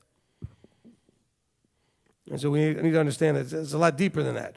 You know, when it talks about, verse 16, for their feet run to evil and they hurry to shed blood. We have this also in Proverbs chapter 6. And so a lot of you know about Proverbs 6, the 6 matters Yahweh hates. And so in chapter 6, verse 16, it's the same verse number. Look at that. Isn't that interesting? It probably means nothing, but it's just interesting. Okay. Some of you got excited, like, wow, is that important? No. Okay. But it's verse 16 in Proverbs 1. It's also verse 16 in Proverbs 6. These 6 matters Yahweh hates, and 7 are an abomination to him. A proud look, a lying tongue, hands shedding innocent blood, a heart devising wicked schemes, and feet quick to run to evil. A false witness breathing out lies, and the one who causes strife among brothers. That's the kind of stuff that's in chapter 6. It's the same stuff he's talking about in chapter 1. So this is why I'm telling you it's about inside the camp, not just outside the camp. It is both. Okay? And he tells you these things. By the way, this is why you need to read the whole scriptures. Because if you just read chapter 1 without ever getting to chapters 2, 3, 4, 5, and 6, you would not understand what this particular author, what Shlomo is talking about. You need to know context. What phrases does this particular writer use? What does he mean when he uses them? Like, for example, we talk about this with Shaul. When Paul talks about circumcision and uncircumcision, he's not talking about circumcision. I know that doesn't make any sense. He's simply talking about those born Jewish or in the covenanted by birth and those who are not born in. It's simply about the status when they were born. But you have to know Paul enough to understand what he uses that phrase for. So here we're learning what Shlomo uses the phrase for. He's talking about the idea of running to do evil and to shed innocent blood, etc. He used the same phrase here in chapter 1. We go further on, we see how he uses it again. We can start to see how he links it. Here he's linking it to things like a proud look, a lying tongue, devising wicked schemes, breathing out lies, false witnesses, trying to create strife among brothers. Do you think any of that might lead to death? You think people don't lay in wait to get some of the simple ones and the new ones and try to get them all involved in all that nonsense? I'm sure it happens all the time. Okay, continuing. By the way, you want to know what the Ruach does? The Ruach, you just watched an example of the Ruach right in front of your eyes. I did not have Proverbs 6 in my notes.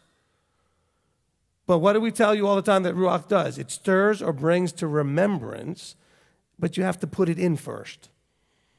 And so because I've studied and read and I'm aware of Proverbs 6, and as I'm reading this, the Ruach stirred to remembrance, say, by the way, you might want to go to Proverbs 6. That's the Ruach. Okay?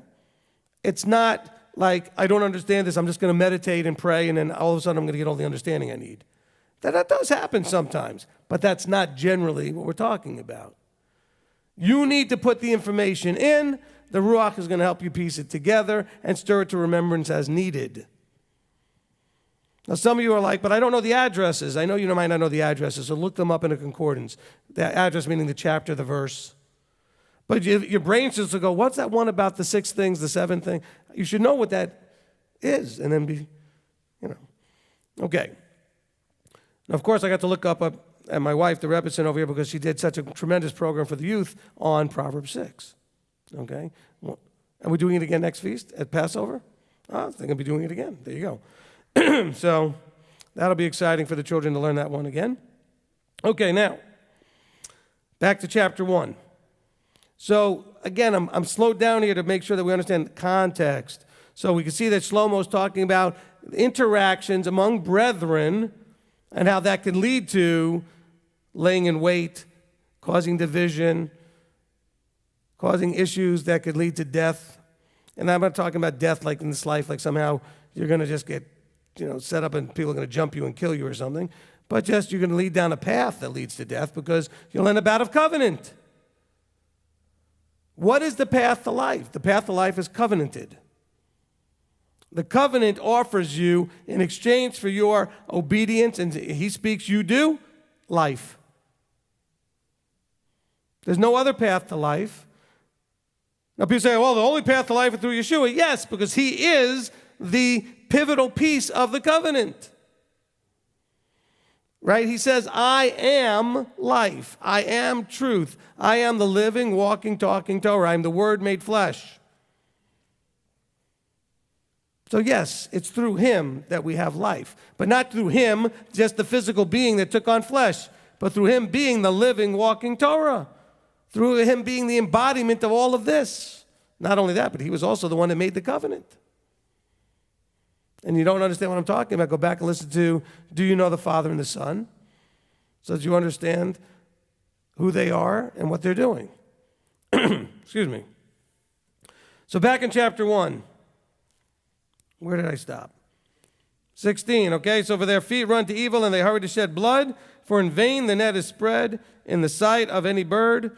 But they lie in wait for their own blood. They ambush their own lives. So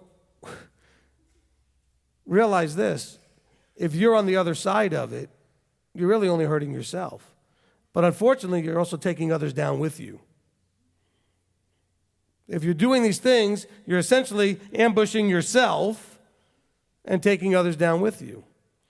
This is why I do not understand for the life of me, I really don't, why so many people think it's so important for them to jump in on discussions to teach and instruct and to set people straight like somehow you know. That doesn't mean you don't know, but you don't understand the risk you're taking. That doesn't mean you should never say anything, but you ought to be, what was that word we needed to use? Discretion. See, that's the Ruach again. I said, well, okay, where am I going with this? Discretion. We don't seem to have enough of that to know when to say something and when not to. When to get involved and when not to. And then even on top of that, if we do get involved, up to what level? How involved should we be? Maybe the best involvement is to get involved to steer them in the direction of somebody else to handle it. And that's all you needed to do. Maybe it's an urgent emergency and you need to get more involved. But do you understand the responsibility and the ramifications of your decision to get involved? Because it says here, be careful, you may be ambushing your own life. Here you are thinking you're helping somebody. I mean, there's a person right now, and I wish there was something I could do about it, but there doesn't seem to be, who is actively out there wrecking marriages because of her particular understanding of divorce and remarriage. And I just got another email about it yesterday. And if she finds out that you were married after being divorced, she will come in and try to wreck your marriage and get you to be separate. I don't know why she's that way. I've talked to her. We disagree. And she's the reason I did the teaching, divorce, remarriage, and putting away, so that it would be clear from Scripture what it actually says. But yet there are people that have their own little pet, whatever their issue is, that are going to insert themselves in your life, or try to if you let them. And I mean, I can't tell you how many times I get phone calls and a person is all upset and I'm like, what are you upset about? Well, this person who I met on Facebook said this and this and told me that. I'm like, do you even know them? Not really. Why are they upsetting you? Why do you allow people that kind of power in your life and you don't even hardly know them? Oh, but they sound like they know what they're talking about. Did any of you used to go to church? Did any of your pastors ever sound like they knew what they were talking about? Lots of your pastors sounded like they knew what they were talking about. And it turned out that they were wrong on a lot of things. So just because someone sounds like they know what they're talking about doesn't mean that they know what they're talking about. But we also have to be careful and use discretion on who are you going to allow to speak into your life. Because some of you will go on YouTube and watch a video and then be all depressed because whatever the person said somehow exposed something in you that you now believe whatever they said, instead of checking with your upline leadership. I don't want to sound like a multi-level marketing here, but you need to go to the person that's up the chain, so to speak, that is a covering, that you're going to say, I saw this, it disturbed my peace, I'm not sure what to do with it. Why do you just, it's funny because your teacher will say things and you'll struggle to listen. Somebody you don't know at all says something and you allow them to totally disturb your peace. And that makes me sit there at home going, I want to just bang my head on the table. I try so hard to share the information with some of these people who I know have been with me for a long time. And then all it takes is one, whoever on YouTube, to teach something that somehow wrecks their whole everything. And then they'll talk to me, and it'll take me an hour to unravel all that, to explain why the person on YouTube was wrong. But what I don't understand at first is, why do you, whoever you are, online, whatever, allow that? Okay, you got some information. It has potentially disturbing ramifications. So don't own it. Go verify it. Check it out. That's why you need, back to Ephesians, the fivefold ministry guys. So let's go there just for a second if you want to turn there. But in Ephesians chapter 4, we're told in verse 11, and he himself gave some to be emissaries, prophets, evangelists, shepherds, and teachers.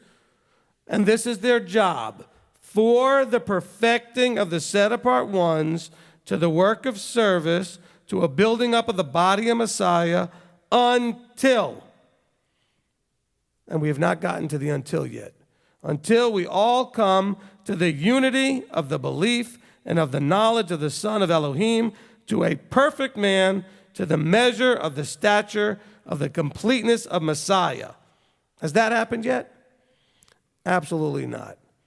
Now listen, if we don't go and work with the fivefold people, and at least go out there and find them, you are still going to be subject to verse 14. You're still going to be children tossed and born about every wind of doctrine, etc.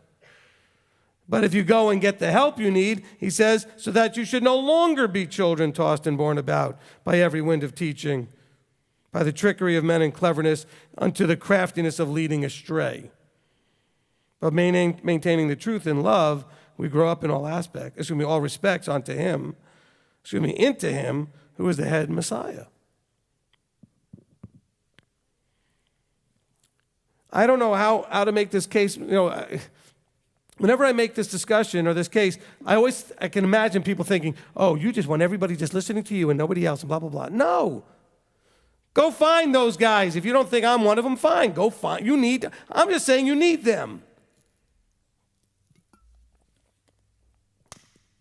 I don't know how more clear I can be. You need that guidance.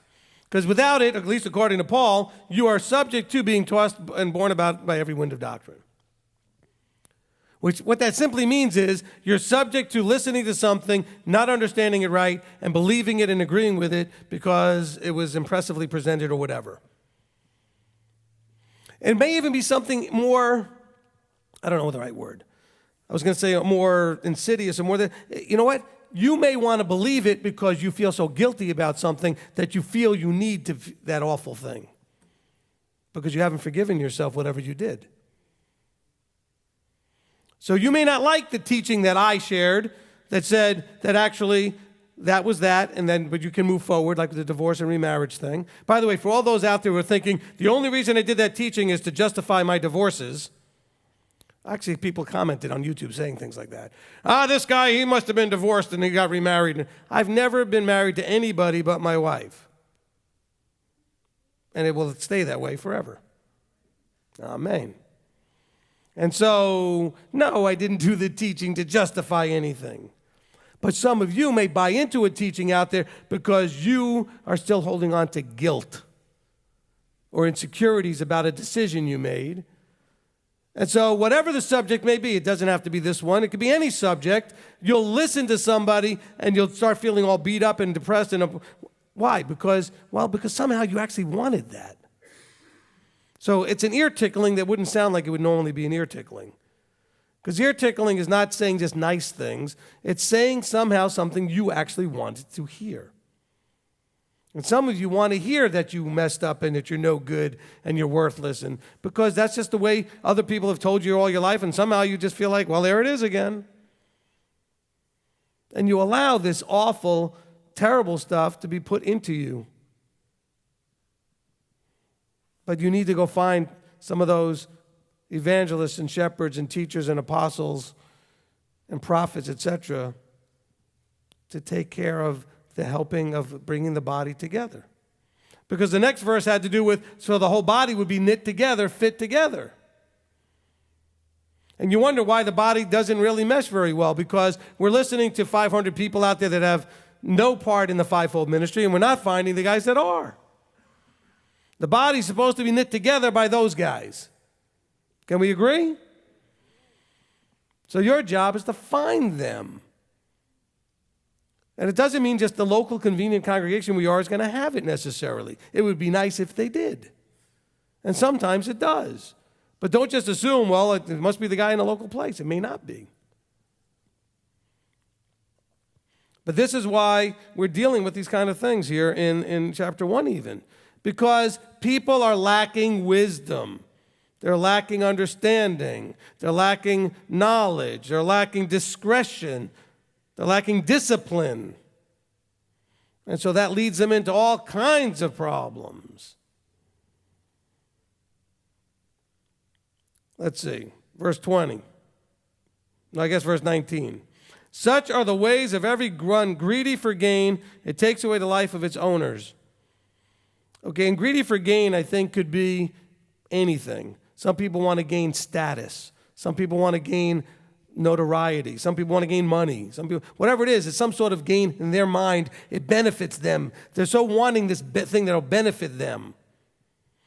You know what the worst benefit is, I think, almost? The ones who believe something, and the only way they would feel comfortable is if everybody agrees with them. So they need you to agree with them. And they will attack you, they'll badger you, they'll pester you until you agree with them. Or until you just walk away and cut them off. Because that's the gain they need. They need to gain an ally. They need to gain someone that's on the same page with them. These are the ones who come into a congregation, and the next thing you know, during the oneg, during the meal, they're sitting off with people trying to say, hey, how do you feel about this little side thing or this little side thing? Because it's not enough that they believe it. They need you to believe it too. Wisdom calls aloud outside. She raises her voice in the broad places. At the head of the noisy streets, she cries out. At the openings of the gates. In the city, she speaks her words.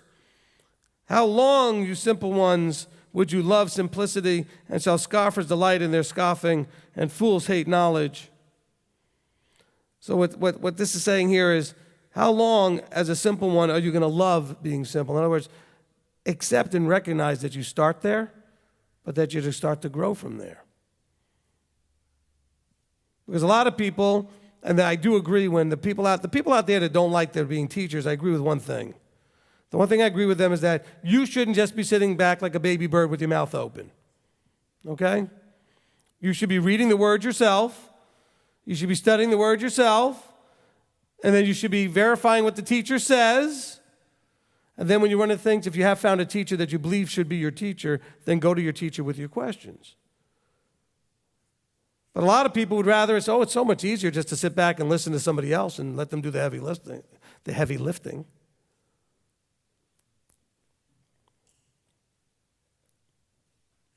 How long, you simple ones, would you love simplicity? And and shall scoffers delight in their scoffing?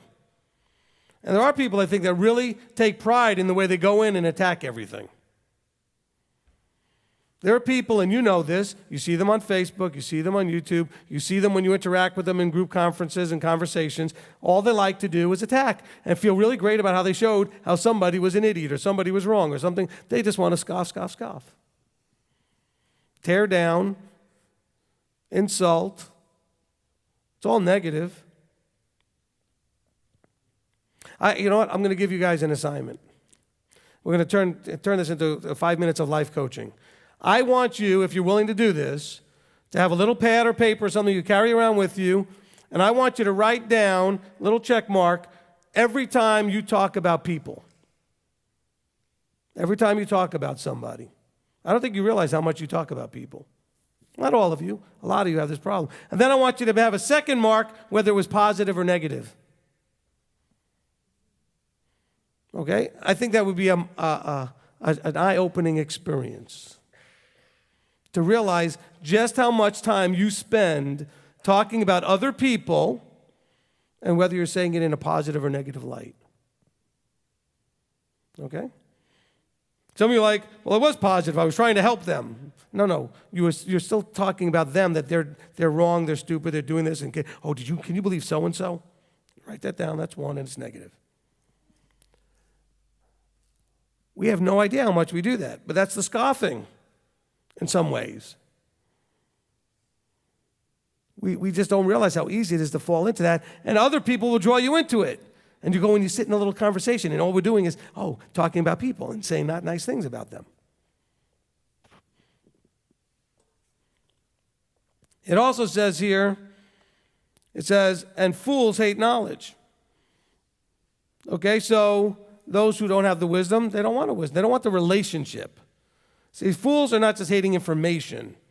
The fools don't want the relationship. That's the foolishness. You know, it's like in, let's see if I can find this real quick.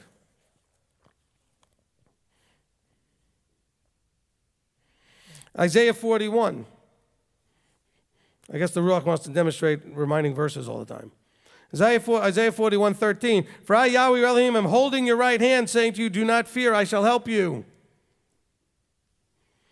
See, that's a relationship. Yahweh says, I'm here. We have a relationship. I'm holding your hand. And then he says, do not fear, you worm, Jacob, you men of Israel. And by the way, that word doesn't mean worm like a nice, cute earthworm in the dirt. It means like the kind of maggots that live in dead things. Those kind of worms.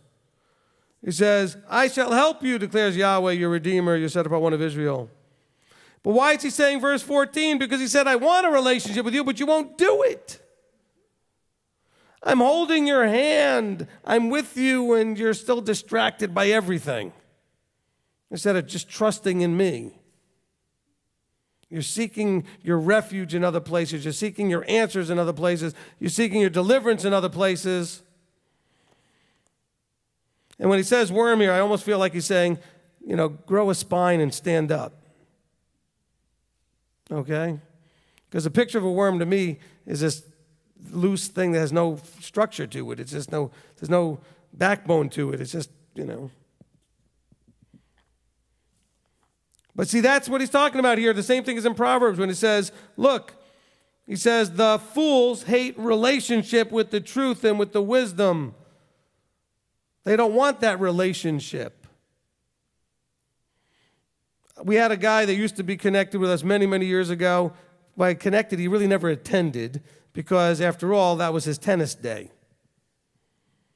But he always listened to the teachings, and we'd come to some of the Bible studies and that kind of thing. But that was knowledge and information. That was information, not relation. It was not convenient to have the relationship that would have required the move from Sunday to Saturday and leave the giant megachurch he was going to and his high position in that megachurch because he was very wealthy. But rather, he liked the information, though. Well, we could talk about the information all day. And then I would go home scratching my head going, but why don't you do it? Because he was a fool. I'm not saying that to insult him. According to this verse, he didn't want the relationship with the information. So that made him a fool. This is foolishness. Information without relationship is a waste of time. It's foolishness. But what makes it really foolishness is that you've convinced yourself that you have a relationship when all you have is information. That's where you're being foolish. You think information, by the way, it says, Paul talked about how knowledge puffs up. No, information puffs up. That's what he's talking about there. Because sometimes when we talk about knowledge, we mean information. Sometimes we mean relationship. Information puffs up. Relationship brings humility. Relationship brings the fear of Yahweh. Relationship brings awe and respect and reverence. Relationship brings an understanding of you're you and you're not him. And the difference and the gap between, as far as the heavens are above the earth, between what you are and what he is. It brings a humility. Deuteronomy 8:2 says that you're walking through this wilderness life to be humbled first, and then to be tested to see what kind of relationship you have with the Torah. Is it in your heart to keep it or not? That's a relationship. He didn't question whether or not they had the information. Deuteronomy 8:2 assumed they had the information, right? He wanted to test and prove whether or not they would apply that information with their heart. So it's all about that difference. Okay, I get it back to Proverbs. All right, let's see. Where did I leave off? Verse 23. He says, turn at my reproof. See, I pour out my spirit on you. I make my words known to you. So he's saying, look, through the Ruach, you're supposed to have a relationship with the words. I make them known. I make so you can understand them. Wait a minute, understanding requires fear of Yahweh. Got to go back to that fear.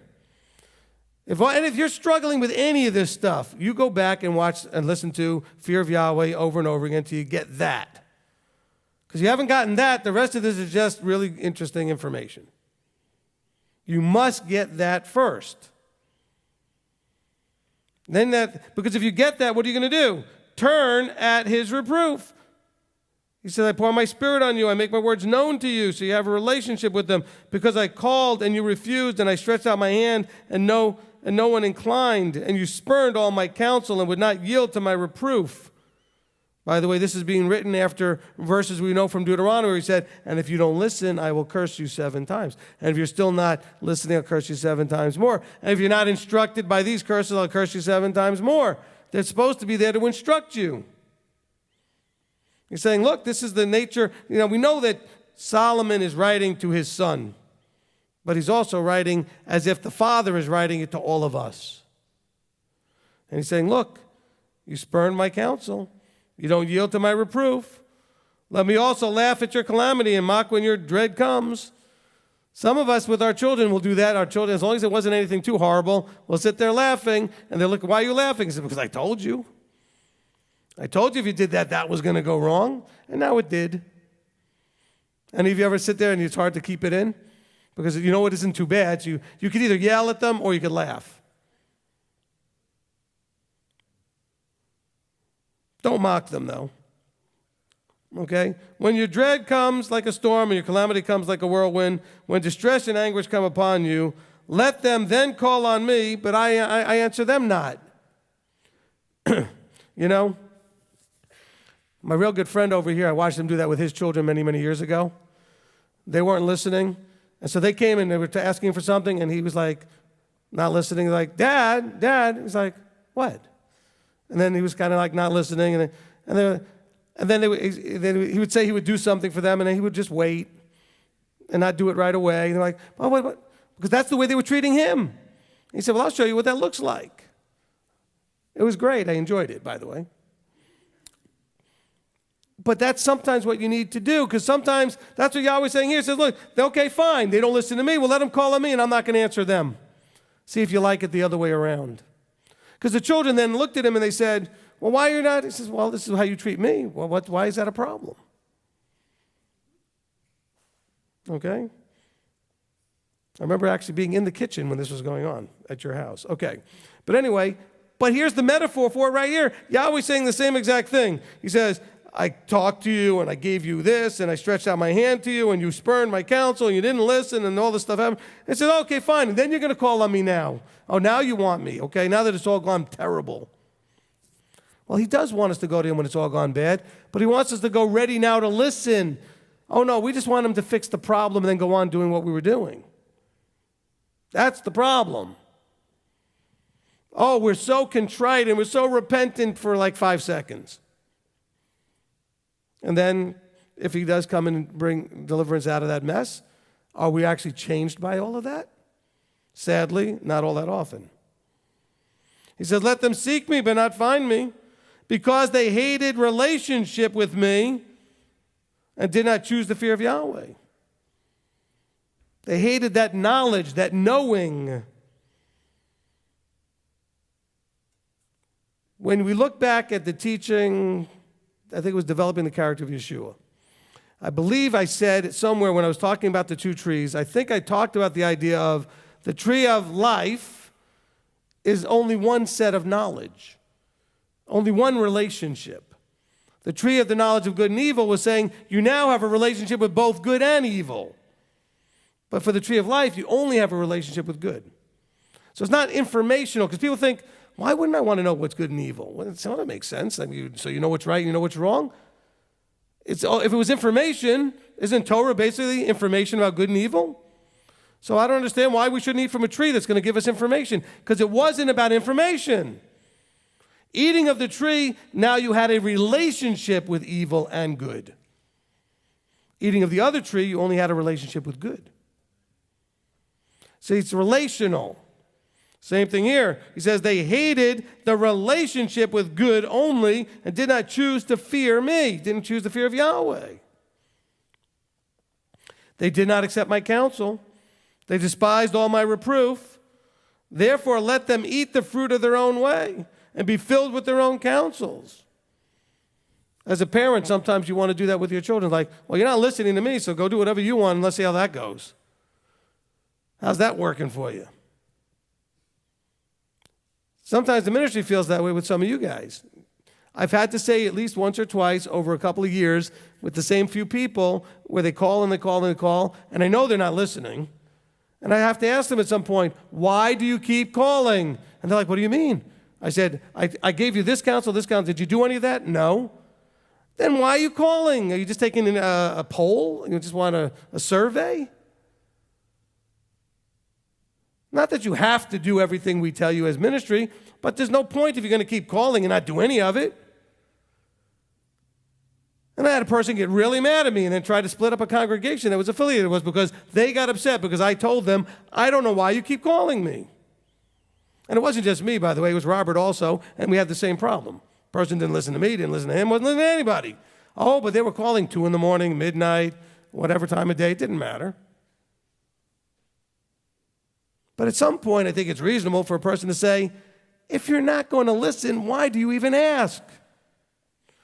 I've said this many times, and I mean it. Robert means it too. I'm sure I'm going to speak for you, but I'm sure you'll mean this. We take seriously the counsel we give, knowing that if you do it, we're responsible for having advised you. We're not just giving you an opinion. Hey, try this, it might work. Now, there might be an occasion where we really don't know what to do. We might say, hey, you might want to try this. That's different. What I'm saying is when we give counsel, we are taking responsibility because you're in the relationship of trusting that counsel. And if I'm going to keep giving you counsel, you're not going to do any of it, and then call me up all whining and grieving about how everything else keeps going, well, you're not going to do any of it. Why are you wasting everybody's time? I have too many people, and so does he and all the rest of our leadership, to be wasting our time with people that just want an opinion. Do you want counsel, or are you taking a survey? So here he's saying, look, they did not accept my counsel. They despised all my reproof. Therefore, let them eat the fruit of their own way and be filled with their own counsels. Because I think some of you, not always, but at times, you call up already hoping for an answer, and if you don't get it, you're still going to do whatever you want anyway. But you're hoping to get a backing from the leadership that what you want to do is okay. So you already have an agenda when you call. Be careful with that. For the turning, because you know what? Because you may be, okay, let's assume for a second the person you're calling is actually an anointed, appointed, a part of that fivefold ministry. And you call them up with your agenda, they give you counsel, and you don't accept it. That reflects on Yahweh, if Yahweh put that person in that position. And he's not going to bless you. We talked about this earlier during the announcements. It's not here on the camera here for this teaching, but we had somebody stand up and talk about how they're now being blessed with this and this. But you know what? I believe a lot of that was because they have been in counsel and they have listened to counsel, even when they didn't agree with the counsel. And there's several of you in here that have had that experience. And Yahweh blessed it, even if the counsel wasn't always the best. Yahweh blessed the submission to the process. Now, of course, that's assuming that the person who sought counsel vetted out and was confident that that was the right person to get the counsel from in the first place. So I'm not saying you can just go to anybody in any kind of leadership anywhere and just do whatever they say and everything's going to come out roses. You have to do step one. You have to look for, seek out, vet out, and find an anointed appointed. Which might not be easy because there's only so many of them and they're scattered wherever they are.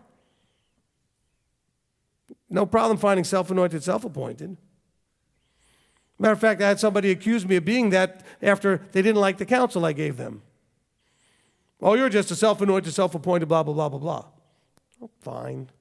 You're just mad at me. You know. All right. Let's see. Where did I leave off? 31. Therefore, let them eat the fruit of their own way and be filled with their own counsels. For the turning away of the simple slays them, and the complacency of fools destroys them. But whoever listens to me dwells safely and is at ease from the dread of evil. All right. Let's break this down, and we'll probably not get much further than this. It says here, the turning away of the simple slays them. Now, sometimes the simple decide to turn away on their own. But we're being warned, be careful. You may take somebody who is new and simple and doesn't understand, and you may grab a hold of them and say, oh, I can lead these people where I want to go. Happens all the time.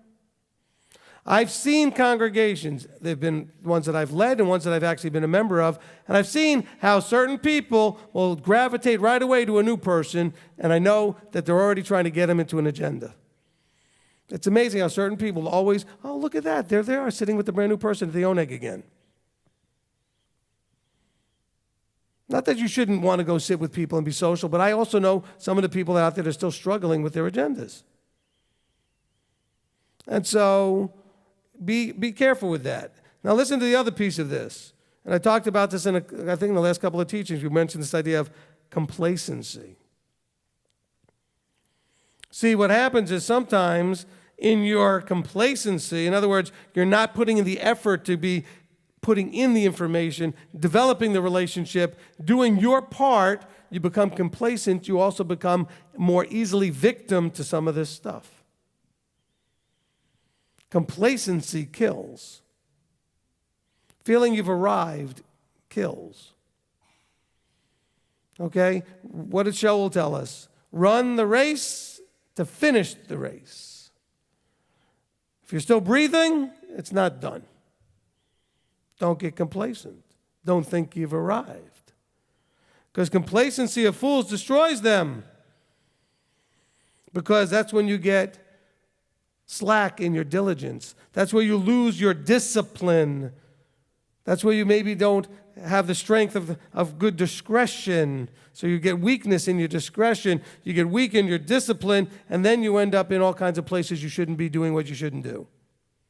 Or become weak in doing what you should do.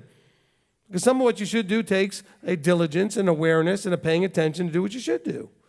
The next thing you know, you're not reading labels on food. You're not showing up to services every week. You're not, giving your 100% at work. You're not, whatever it is. You fall into a lackadaisical, complacent life, and then you end up messing up to the point where it can destroy you. It says, whoever listens to me dwells safely. Now, what do we tell you brings safety? Torah observance. If you listen to the word coming from the creator of all things, if you listen to Yahweh's Torah, you will be safe and at ease from dread of evil. Goes back to the fear of Yahweh teaching. I still would have to say, and I think Robert would agree, and any of those that help with counseling, that the biggest problem in the body still is fear. Not fear of Yahweh, I mean just being afraid. Just afraid of, people are nervous, afraid, they have anxiety, which is a fear-based emotional state. They're not at ease. They're in dread. He said, but if you would listen to me, you will dwell safely and be at ease from the dread. We have a lot of people in a panic. Anxiety is extremely high in a lot of people. So this is supposed to be the cure. And it starts with the fear of Yahweh, with knowledge, wisdom, and understanding. Okay? And then it starts to grow and develop so that you can put all those things aside, knowing, relationally, knowing he's got it under control. What do we call that? Emunah. Emunah, the Hebrew word for faith, belief, faith, trust. That knowing, that relational knowing, not informational knowing. He tells us over and over again, he's got it under control. But do you know that? In other words, do you have a relationship with that? Have you embraced it as part of that relationship you have with him? Or is it just informational still? Oh, yeah, I know he said it, but I still don't feel it. Or I know he said it, but I'm not seeing it. Well, because you got to trust it. Remember what faith is in Hebrews 11. It says, faith is the substance of what you cannot see. You believe it anyway, even though there's no reason to believe it. Because you have a relationship with the one who said it. So even if you don't see it yet, you still trust it. That's not blind faith. It's knowing faith. So it's a relational faith. Just because you can't see it right now in the circumstance you're in, doesn't mean that you can't see it in the big picture because of the nature of a relationship you have with him. Okay? So yes, you may not be seeing it right now in whatever circumstance you're in. But if you're afraid, if you're panicking, if your anxiety is really high because you're weak in that relationship. Because the stronger that fear of Yahweh is, what's the subtitle of the teaching? Do you remember? And never be afraid again, right? If you fear Yahweh, you'll never be afraid of anyone or anything again. We're afraid of anything and everything because we don't fear him properly. In that fear, that awe and reverence, comes that confidence, that emunah, that relationship, that he has everything under control. And that brings what? It brings safety and ease from dread. Anybody need some ease in their life from dread and from anxiety? Your problem is that you haven't quite gotten the fear of Yahweh where it needs to be. not from a relational point of view. My answer to you on the question, well, how do I do that? Because I know all of you think, well, how do I do that? You know what? What have we been reading in a lot of the Psalms in the last couple of weeks? A recording of the events leading up through from point A to point B.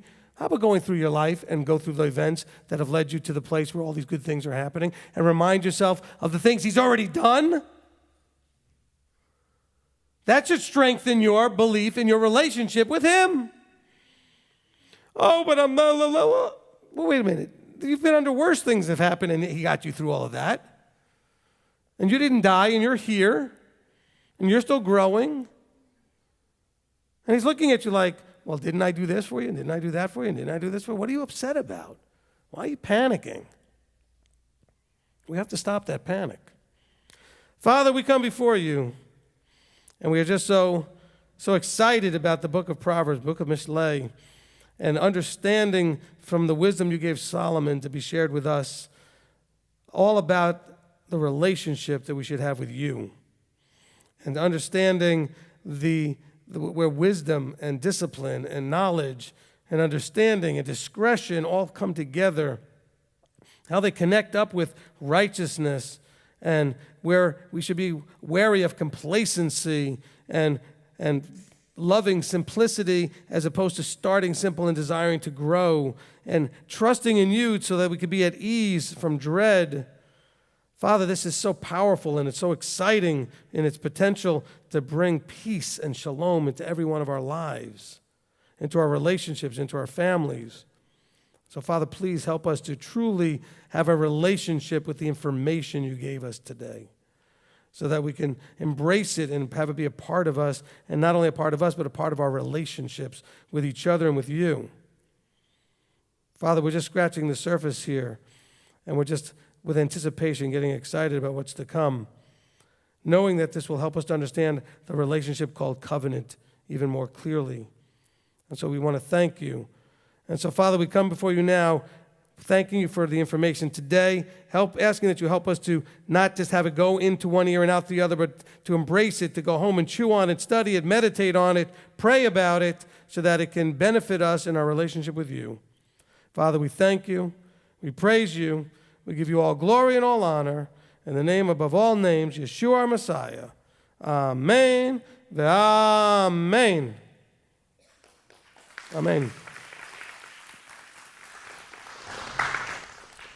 Amen.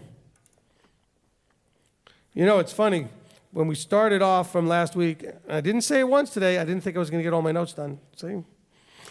But it's funny because last night, as I do every Friday night, I look at my notes just to do like a last look revision on it, see what else. I didn't have Proverbs chapter 1 in there at all. I was going to start in chapter 2.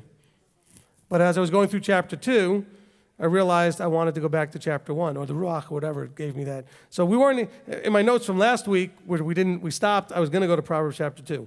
And I told you we were only going to do one chapter, if you remember.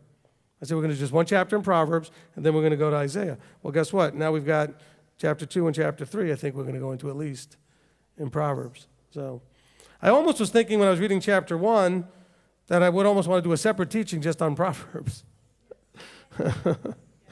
Okay?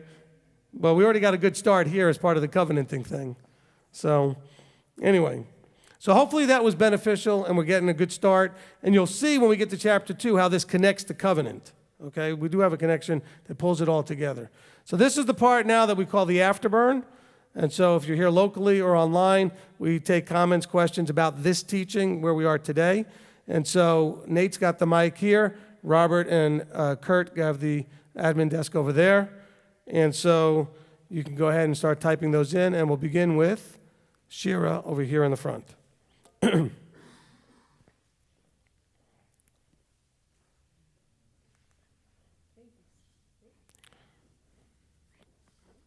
Okay, hold on, now it's on. Marty had to turn it on, go ahead. Thank you so much. I love this. I love this stuff. And just so many great nuggets in here. My question has to do with the word simple. You know, in the first few verses, simple does not appear to have a negative connotation. It seems to be something that, the simplicity of his word and uncomplicating things, as you said, just receiving what he said. And that I can really relate to that, because as I'm packing to move and living with everything that was left and not put in boxes, I'm going, I could really simplify my life a whole lot. That is amazing, though, actually, if you think about how you could put all this stuff in boxes, still live very nicely, and wondering, how did I live with all, and this stuff is all in boxes? How did this happen? Yeah. Anyway, so the word simple, like in verse 4, really great. And then you get to like verse 22, and it starts in this, now wisdom, the personification of wisdom, is accusing them of being simple and loving simplicity. So you've referred to this kind of simple in terms of, you're untaught, you're new to the covenant, you're willfully ignorant, you're obtuse, you're distracted, and you're not disciplined. So can you balance those two simples? Yeah, no, and I think if you go back and listen to the teaching, I think I did, but I'll explain it again. He's simply saying here, how long you simple ones, which is fine, are going to want to stay there. In other words, staying. Oh.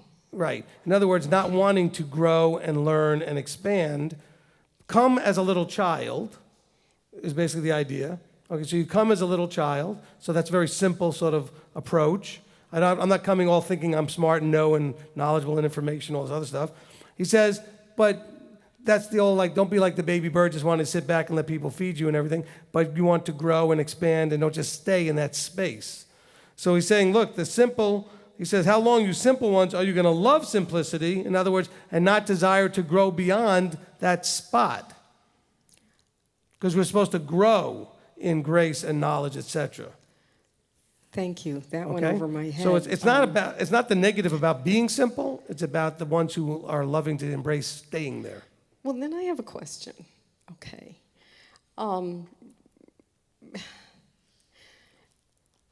I know in my heart I don't want to stay in the same place. I really want to grow. But I also have the challenge of having been to Bible school, having been in ministry, having been a Bible teacher, and having to actually unlearn so much in order to get to the place where the application is starting to have effect. Right. But I find myself, now that I've had a little bit of growth in the application, I find myself, wanting to go deeper, like gematria and things like that. That's okay? I mean, all right, what does it look like? Okay, so, it looks like a trap. Well, let me start off with something that was inspired while you were talking, which was, when Paul says, when I was a child, I thought like a child, I did okay. And we're supposed to approach as a child. He says, but now I'm grown, and I need to think more as an adult. So that's kind of that simple simplicity thing. Okay, so yes, we start as a child, and then we go. Now, when you come, as most of us do, with a background of some level of information, coming from wherever we came from, some people to more or less or degree came with a Bible knowledge and education. The unlearning is really tough. The deprogramming is really tough. But as far as, I had a conversation with somebody last week about this, saying how they wanted to go deeper. And my first question is, have you listened to all the teachings yet? Do you understand them all? Are you applying them? I mean, the basics is where it starts and where it ends. That doesn't mean that you shouldn't, from time to time, as like if you're in college, you have electives. Okay? So I don't mind you having an elective to go look into some of these things that maybe are peripheral and not core, as long as it's not to the detriment of focusing on the core. Okay? And so, listen, I know I'm the one who gave all those teachings, and I can promise you I have not perfected them. So I don't find myself having any interest in going anywhere else than in this area. Okay? And I'm the one who's teaching you. And yet I don't feel tempted. I think it would be interesting to go into some of these other places. But what happens is it's a it's kind of a little Gnostic root we have where we are tantalized and enticed by more information and interesting subjects, and it kind of wants to draw us in. And so it's not bad or wrong to do it, but just be careful that it doesn't become, I'll give you an example. I have known people, and I'm not stirring anything up here, who've gotten into the shape of the earth, for example, all right? And I don't care what the shape is, but I've seen people in that particular, I'm just using that as an example. I've seen the calendar do this. I've seen others of these topics where then they become totally immersed and totally focused on that little piece to the exclusion or to the minimizing of the core. So yes, you can look at these other things that you might want to look at, whether you want to get into some of the peripheral things like gematria to see if numbers, because there's a lot of numbers mentioned in the Bible and they have some significance and Yahweh's trying to tell us something. You may want to get into the Paleo-Hebrew because the letters are word pictures or letter pictures. But if you get into that to the point where that's where most of your time is, now you're hurting yourself, in my opinion. Yes. Okay? So I'm not saying that you shouldn't look at any of these other things. But you have to know your personality too. Some of you know if you started, see, look, there's a reason why some people ask me, how come you don't teach eschatology? You don't teach end time stuff? And I go, because I know Yahweh, first of all, has not told me to go there. But if I went there on my own, I would find it fascinating and one of the more interesting puzzles to try to figure out. And I'd be working on Daniel 9 and Matthew 24 and Revelation and lining it all up. And I would be doing that for hours and hours and hours, and I wouldn't be focusing on the things he wants me to focus on. I know my personality. Okay? My wife can tell you, we don't put out puzzles very often because when we do, I will probably do nothing else until it's done. It becomes that obsessive sort of thing to finish the puzzle. Okay? And so there's no greater puzzle than eschatology. That's one of the greatest puzzles there is. And so I could see myself getting totally lost in that easily. Okay? And so know yourself, know your own reactions. You know, I think most of us could benefit from, I don't know how to word this so it doesn't sound new agey. I want you to sort of have an outside awareness of yourself. Observe yourself. Okay? Because I don't think we pay much attention to what we're doing and how it's affecting us, and then we get lost in different things. And then, how many of you have ever gone into one of those type of studies, and the next thing you know, you lost 5 hours and have no idea how that disappeared? I mean, like time just, wow. And you look at the clock, and it's 3 a.m, and you're not used to staying up that late, but you got so into something. You know what I'm saying?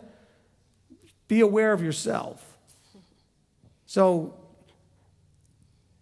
the idea of, and I don't think this is exactly what you were saying, but a lot of you can say this from time to time, of wanting to go deeper, of wanting more stuff. It's the stuff that's out there that just sounds so exciting. And, well, this is more boring. I get it. I'm keeping Torah. No, you're not doing it with all your heart, with all your might, with all your being. You're not understanding all the nuances of it. Go back, study it, apply it, study it, apply it, study it, apply it. I promise you, if you haven't listened to certain teachings that I've done in like a year or two, and you listen to them now, it'll be totally different. Yes. You will hear things that were there that you didn't hear the first time. Yeah. And you'll think, how did that get in there? Okay? Because I go back and listen to things and I don't remember saying them. I'm like, wow, I didn't even know I said that. Because my notes for today is Proverbs 1 through 33. That's the whole notes. There's nothing, I mean, the rest of this is just Proverbs 2, then Proverbs 3. I mean, there's nothing really on the notes. So I don't know what I say. The Ruach, hopefully, when I open my mouth, puts some things in there. And I like to go back and listen because of the direction it takes. And so, and I promise you, most of the direction it took today was not what I thought it was going to be. It just went where it went. And so, be careful with that and understand that. You should be making sure primary core subjects first, elective stuff gets less time.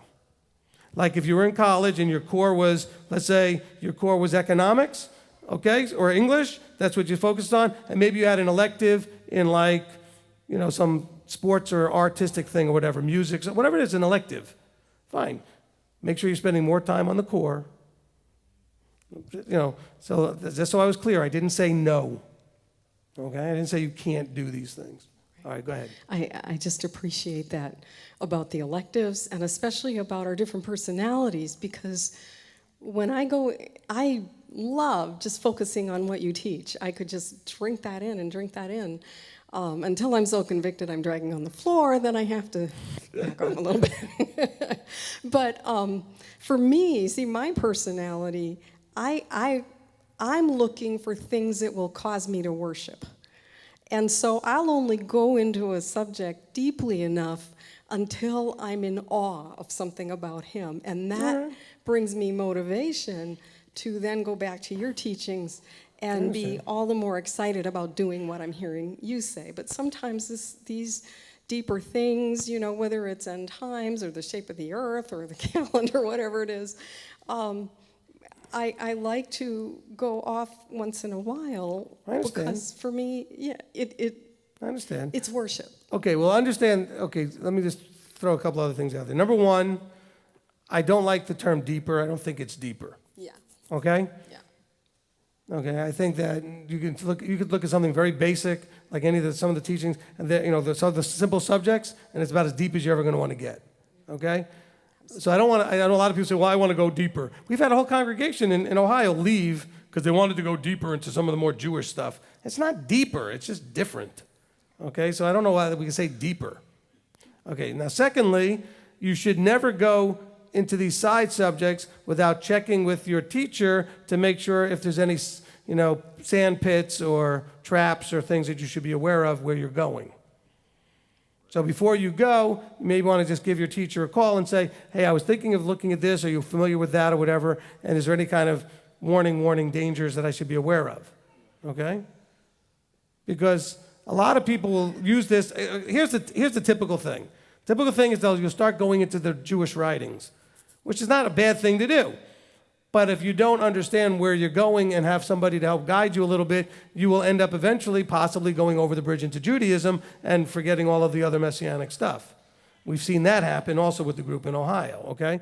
So understand that there are traps, there are pitfalls, there are things that, go to somebody who may know where the landmines are, okay? Because you may think like, oh, well, I can handle all this. Well, maybe you can, maybe you can't. At least I can warn you. Okay? Just so you know. Okay.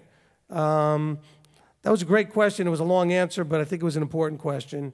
So, okay? So it's not saying that you have to clear your decision to do these things like, through your teacher. Like, we're not cultistly controlling things, but it's for your benefit and safety. That's what, remember Solomon was talking about, there's safety if you listen and you ask questions and get guidance, because I may know something that you don't know about where you want to go. And I can tell you what to be careful of. Okay? All right. Nadia. Hi, Rabbi. Can you expand a little more on verse 8? My son, heed the discipline of your father, and do not forsake the Torah of your mother. I believe he's just using a typical family metaphor where discipline comes from the father and instruction comes from the mother for children. So I think it's just a simple metaphor. I don't think it's anything more complicated than that. Okay? I mean, think about it. When you're a child, your mother's instructing you and your father's disciplining you. That's the most typical situation. It's not always that way, you know what I'm saying, but that's sort of your typical setup, All right? Mom's home with the children, giving instruction and guidance. Somebody's in trouble. Dad comes home. Mom says, you need to go take care of this with your son or your daughter, and then discipline comes from dad. Okay? And so I think that's a simple metaphor there. Okay, who's next? Anybody? Okay, Zarek.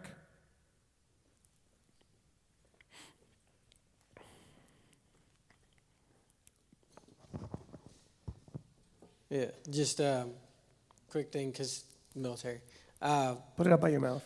In the military, the two biggest warnings you'll get about what will get you killed is either getting too excited into something that's not important, or the bigger one, getting complacent. We'll get you shot or something. Just quick story about that. We was playing our little war games, and I was just a roving guard because I have ADHD and I can't stand still. So I got roving guard, and I was roving around, and one of the guys was complacent, just leaned up against a tree, and I thought I saw a rabbit and I wanted to goof off. So I asked him to get his little CS gas grenade. I was going to throw it at the bush that I saw the rabbit go in. I did, and when I did that, it was about 30 feet away, and 3 of the guys on Op 4 stood up and were like, "We're done. We didn't know y'all had that." And I'm like, "Oh, we about got shot." Okay, so the military that we're spending all this money on doesn't know the difference between a rabbit and a couple of bad guys, so I'm teasing.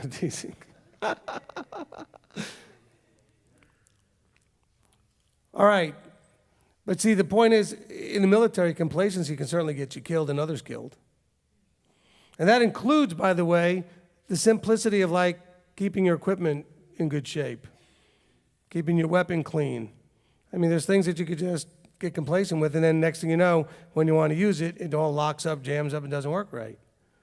Okay, so if you're not on your game, so to speak, and you're complacent with Torah observance, what happens when somebody gets in your face, a family member, a coworker, some other person, and you're not up to speed on your verses, and you're not up to speed on being able to answer when someone approaches you with something, you're not ready, prepared to give an answer, etc. Because you can get complacent. Okay, did you have something? Yeah, I had a couple of things. When you were talking about simplicity, the first thing that popped into my mind concerning just burying our head in the sand was the parable of the talents. Burying our head with the, you think he only gave you one talent, so you get complacent about it. You bury your head in the sand, and I'm good enough, and that leads us into trouble. So, right. I was thinking about being a disciple. I've learned a lot as far as Torah observance and everything, and I've learned things throughout life where I was actually close to being a master in martial arts. But when I did that particular style, if there was something else that I was like, wow, this is great, but if I went to a different instructor learning something different, I dropped everything that I knew before. I didn't even bring it to class because I wanted to learn from this master, so to speak.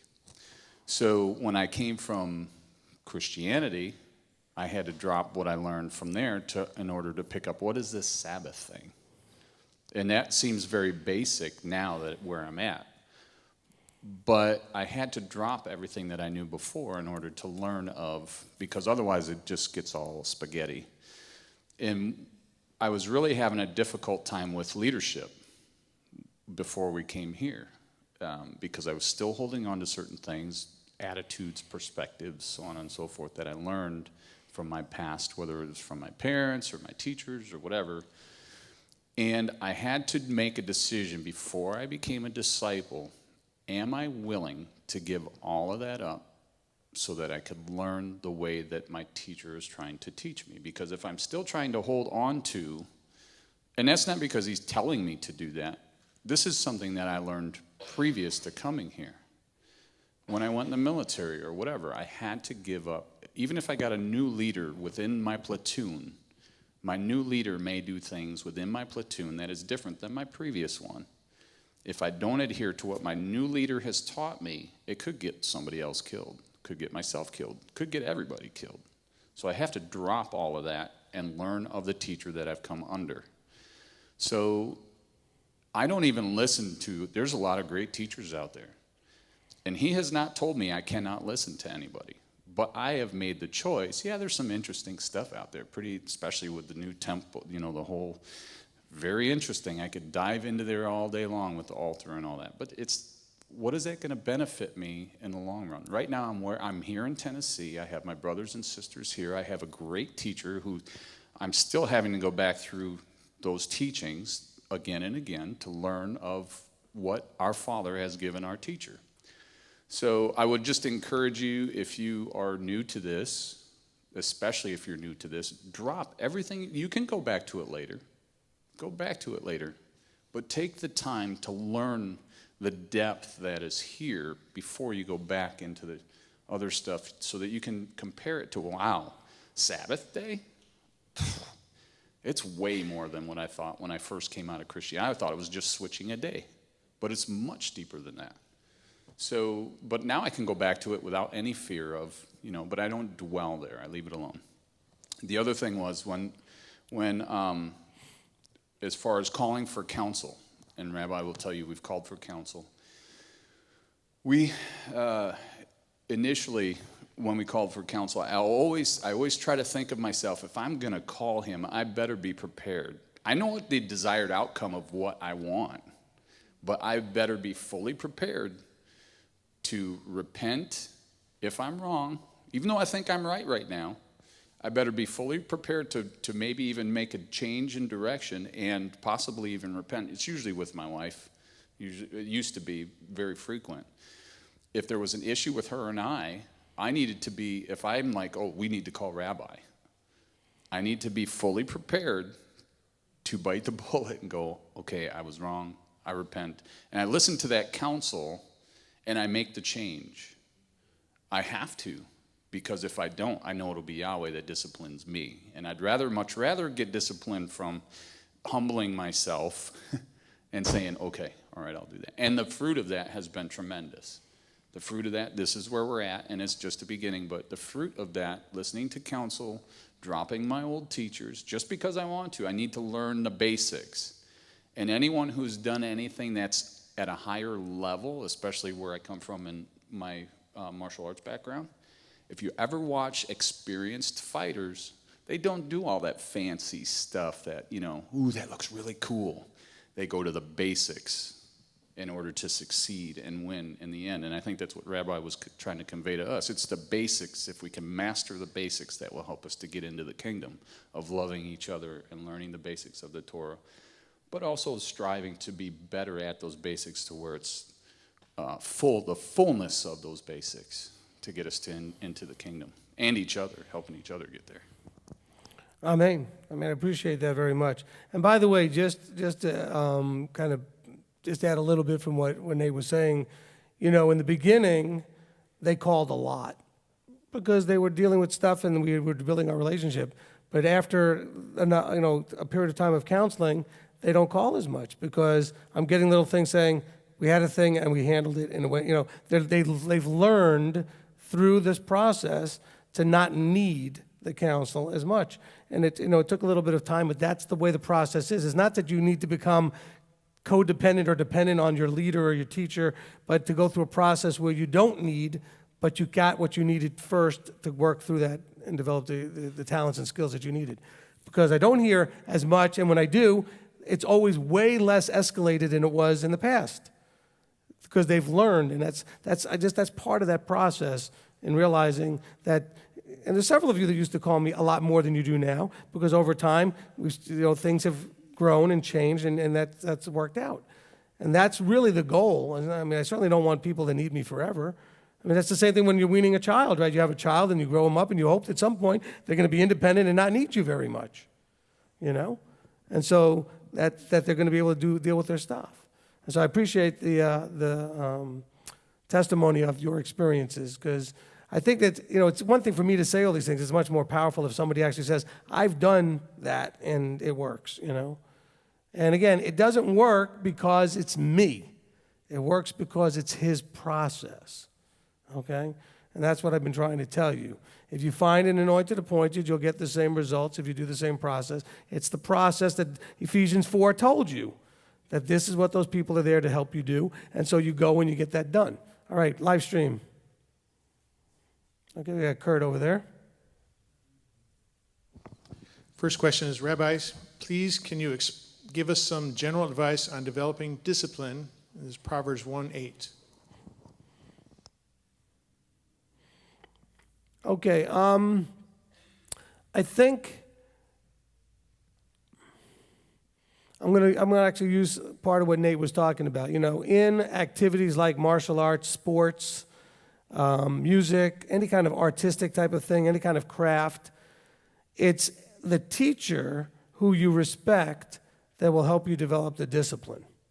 You don't just walk into a martial arts class and walk out with discipline, or onto a sports team. And as a matter of fact, if you're a sports fan of any sort, you see teams that are more disciplined and teams that are less disciplined. It comes from two things: the quality of the leadership and how much the team has bought into that. In other words, submission. I think we can all say we've seen that kind of a thing. And by the way, using the sports analogy, one of the greatest, if not known as the greatest coaches of all time, Vince Lombardi, kept it like, okay, we're going to block, we're going to tackle, we're going to throw the ball, and we're going to run. We're going to catch. I mean, he didn't say we don't have to do anything fancy. Matter of fact, he would throw the same play at you 5, 6, 8, 10 times in a row and just say, we're just going to keep doing it until you stop us. Okay, we don't need to make it complicated. So simplicity and discipline is what made, see, if I could even tell you we're going to run these plays, but if we're disciplined and we've practiced enough, you can't stop us anyway. Knowing what we're doing isn't going to help you. And so the process is a combination of a teacher and a student willing to submit to that teacher. Think about when you watch, I know most of you probably saw the Karate Kid movie, the original one, okay? He was an undisciplined kid who ended up buying into a teacher and respecting a teacher who then helped him develop discipline. Now, he kicked and wasn't happy about it at first, right? He kicked against it and argued against it, but he did it. Why? Because he believed that the teacher could get him from where he was to where he wanted to be.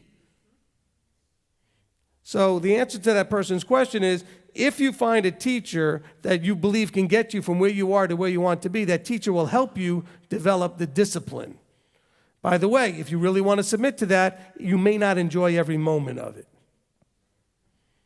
Okay? Because discipline comes from being disciplined. Okay? And you notice the word disciples in there. All right? But there are people here in the congregation who could tell you stories about how after working with me, and some of them were very undisciplined, and there was some, not the most gentle of discipline that had to be applied. Not physically, I didn't hit anybody. I threatened to. No, I didn't. Okay. But in other words, discipline has to be something you desire. So when we look at verse 8, my son, heed the discipline of your father. What do you see here? My son, trust and buy into me, getting you from point A to point B like you want, by trusting in the discipline that will come from me, so you develop your own discipline. See, parents are supposed to put the boundaries for the children, so the children eventually don't need them anymore because they already know where the boundaries are. The wild children are out there running wild when the parents don't give them boundaries. So they don't know where they are because nobody's told them where they are. By the way, you can tell them where they are, but if you don't enforce it, that's the disciplining. If there's no discipline being applied, they're never going to learn to discipline themselves. Is this making sense to everyone? Okay? That's why you can see a coach come into any sport, doesn't matter, into a school that has not had a good coach, and if he comes in with a lot of discipline and a lot of focus and gets them to do that, they will improve their game tremendously, instantaneously, without adding any new players. Okay, you like the Patriots, you hate the Patriots, they've got a coach that understands discipline. You don't see his players doing the dumb things you see other players doing. Getting all about me and all about this. If they did, they'd be in trouble with him in half a heartbeat. He taught them to be disciplined, to be team. I'm not a big fan, by the way. I'm just saying there's something to be respected about what that's why no matter who's on the team, they do well. The team buys into him, and they accept his discipline, and they follow his instructions. That's why, by the way, teams that always do well in any sport seem to do well under the same coach, because people come there expecting to win, and so they are ready to submit and buy into it because they already believe in that teacher. You're not going to follow Yahweh and Yeshua if you don't believe in them and them taking you from where you are into eternal life. By the same token, you're not going to get any value out of me if you don't believe I can get you there. Any teacher relationship is that way. So when you ask about verse 8 in chapter 1, discipline starts off with you being willing to be disciplined by somebody, to receive discipline. Okay, next question. All right, is it possible that our fear in something isn't a lack of fear of him, but more a fear of our inability to handle it in a way that pleases him? Actually, that's still the same thing, and I'll tell you why. Because he would not allow you to be in a situation, Scripture tells us, unless it was something you could get through if you allowed him to take care of it and trusted in him, right, just did your part. No situation has come upon you without a way of escape being provided, and nothing has happened to you that he doesn't feel that you can handle. By handle, it doesn't mean you can handle it yourself. But he has provided the things that you need if you would just trust in him and do what you can. And so, unfortunately, and this gets back to some of the life coaching type stuff we're going to be doing more of, we are a society, a world of very insecure people, and I don't mean it in an insulting way, where people have been told, you're no good, you're not good enough, you're not strong enough, you're not smart enough, you'll never make it. And so we have a lot of people that just don't feel like they're able to please him. I counsel people on a regular basis who are absolutely depressed because they think they'll never do what's right in his eyes. And that's not their fault. That's societal. We sort of have inbred this at this point. We've taught it as a society. We've beat it into people, and it's horrible what we've done. But I've got a lot of people that it's taken me a long time with some of them, and some of them I'm still working on getting them to the place where they can actually understand that Yahweh called you because you can please him. No matter how much you mess up and all that other stuff and you feel like you can't, he didn't call you because he knew you would fail. He called you because he knew you could do it. The trick is, go back to the endure teaching, endure and receive the crown of life. You must hang in there and endure and keep at it and keep going and keep going. Next question. All right. Does chapter 1, is 10 through 11 connect to the evil tongue? Proverbs 1, 10 and 11. No. Okay, evil tongue is not the enticing and luring people. Okay, evil tongue is saying things that either in public or even in private would cause shame to the other person. Okay, this is Lashon Hara. They call it the evil tongue, Lashon Hara. And so we have to be careful what we say about people that would cause them embarrassment or shame publicly or even privately. We try to avoid those things. See, people get very confused about Lashon Hara. I'll give you an example. Somebody calls me up, they want counsel about a situation with somebody. And I'll ask them, well, who is the somebody? They go, oh, well, I don't want to do evil speak. I said, it's not evil speak if you're looking for counsel, and I can't help you if I don't know what's going on. So we may have to do a teaching that kind of really explains what Lashon Hara is. But it would be the idea of trying to cause someone to be embarrassed or shamed in some way. And when I say that, that means if I'm talking with Manny, okay, he's sitting right here, so I just pick him. If I'm talking with him and I say something that would be embarrassing or shameful to Frederick, who's sitting here, that would be Lashon Hara. If I'm tearing him down or attacking him or mocking him, or that's what we're talking about, okay? Now, I could also do it from the microphone. I could say something in public. Or you could be in a group setting and say something in that group. And the person could either be there or not be there. It's the same thing. Okay? Hopefully that answered that question.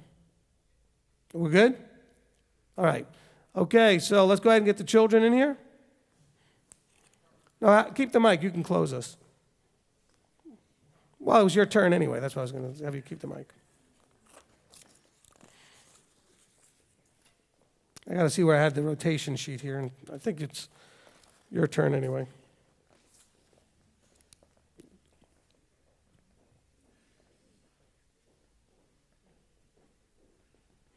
Okay. So as soon as the children are going to get Kurt's going to lead us in the closing prayer. I like that we got into Proverbs because I think that at some point, it sounds like we're dealing with mechanics. Do, don't do, don't, all that stuff. But it's about the wisdom, the understanding, the relationship. Actually, all of that's about, everything we're doing is about developing a relationship. Actually, two. One with the Father and the Son, which we'll consider that one relationship, one relationship with each other. So I know there's two of them and lots of us. We're saying, but it's two types of relationships, right? Loving Elohim and loving each other. And that's where the information when it's added with wisdom, understanding, and discretion and discipline, turns into relationships that work. Make sense? All right. How do I know when they're all here? Oh, everybody's here. Okay, good. And Gadol's here? Okay, Gadol's here. Okay, good. Okay. All right, if you'll all rise, we're going to close in prayer, led by Kurt Meyer. All right, Father, Elohim of Abraham, Yitzhak, and Yaakov, thank you for allowing us to meet together in your presence so we can expand our knowledge of you and what you have, or your expectations are for us. And I pray that as we leave this place that we walk out your journey for us, and we do it in a pleasing way in your sight. Pray in the name of your Son, Yeshua HaMashiach. Amen. Amen. Amen. Amen. Thank you, Kurt. Very good. All right, so any of you that would like to be on camera, come up here. We're going to wave Shabbat Shalom to those in the live stream.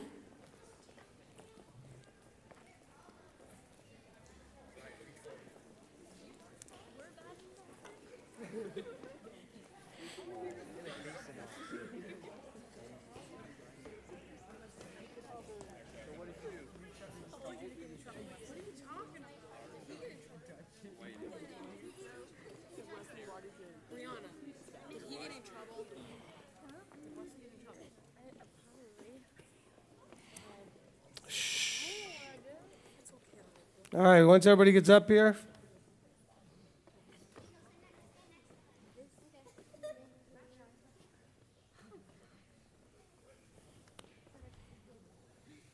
All right. Come on, Trey, Connor, Jared, let's go.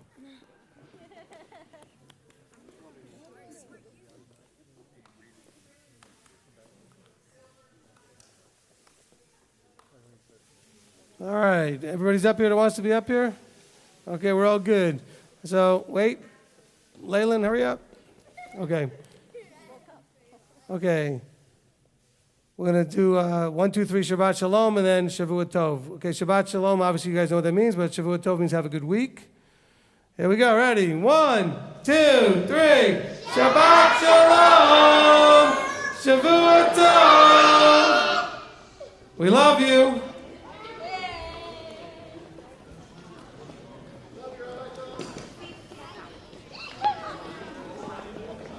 All right, so we're going to go ahead and reset the room for the Oneg.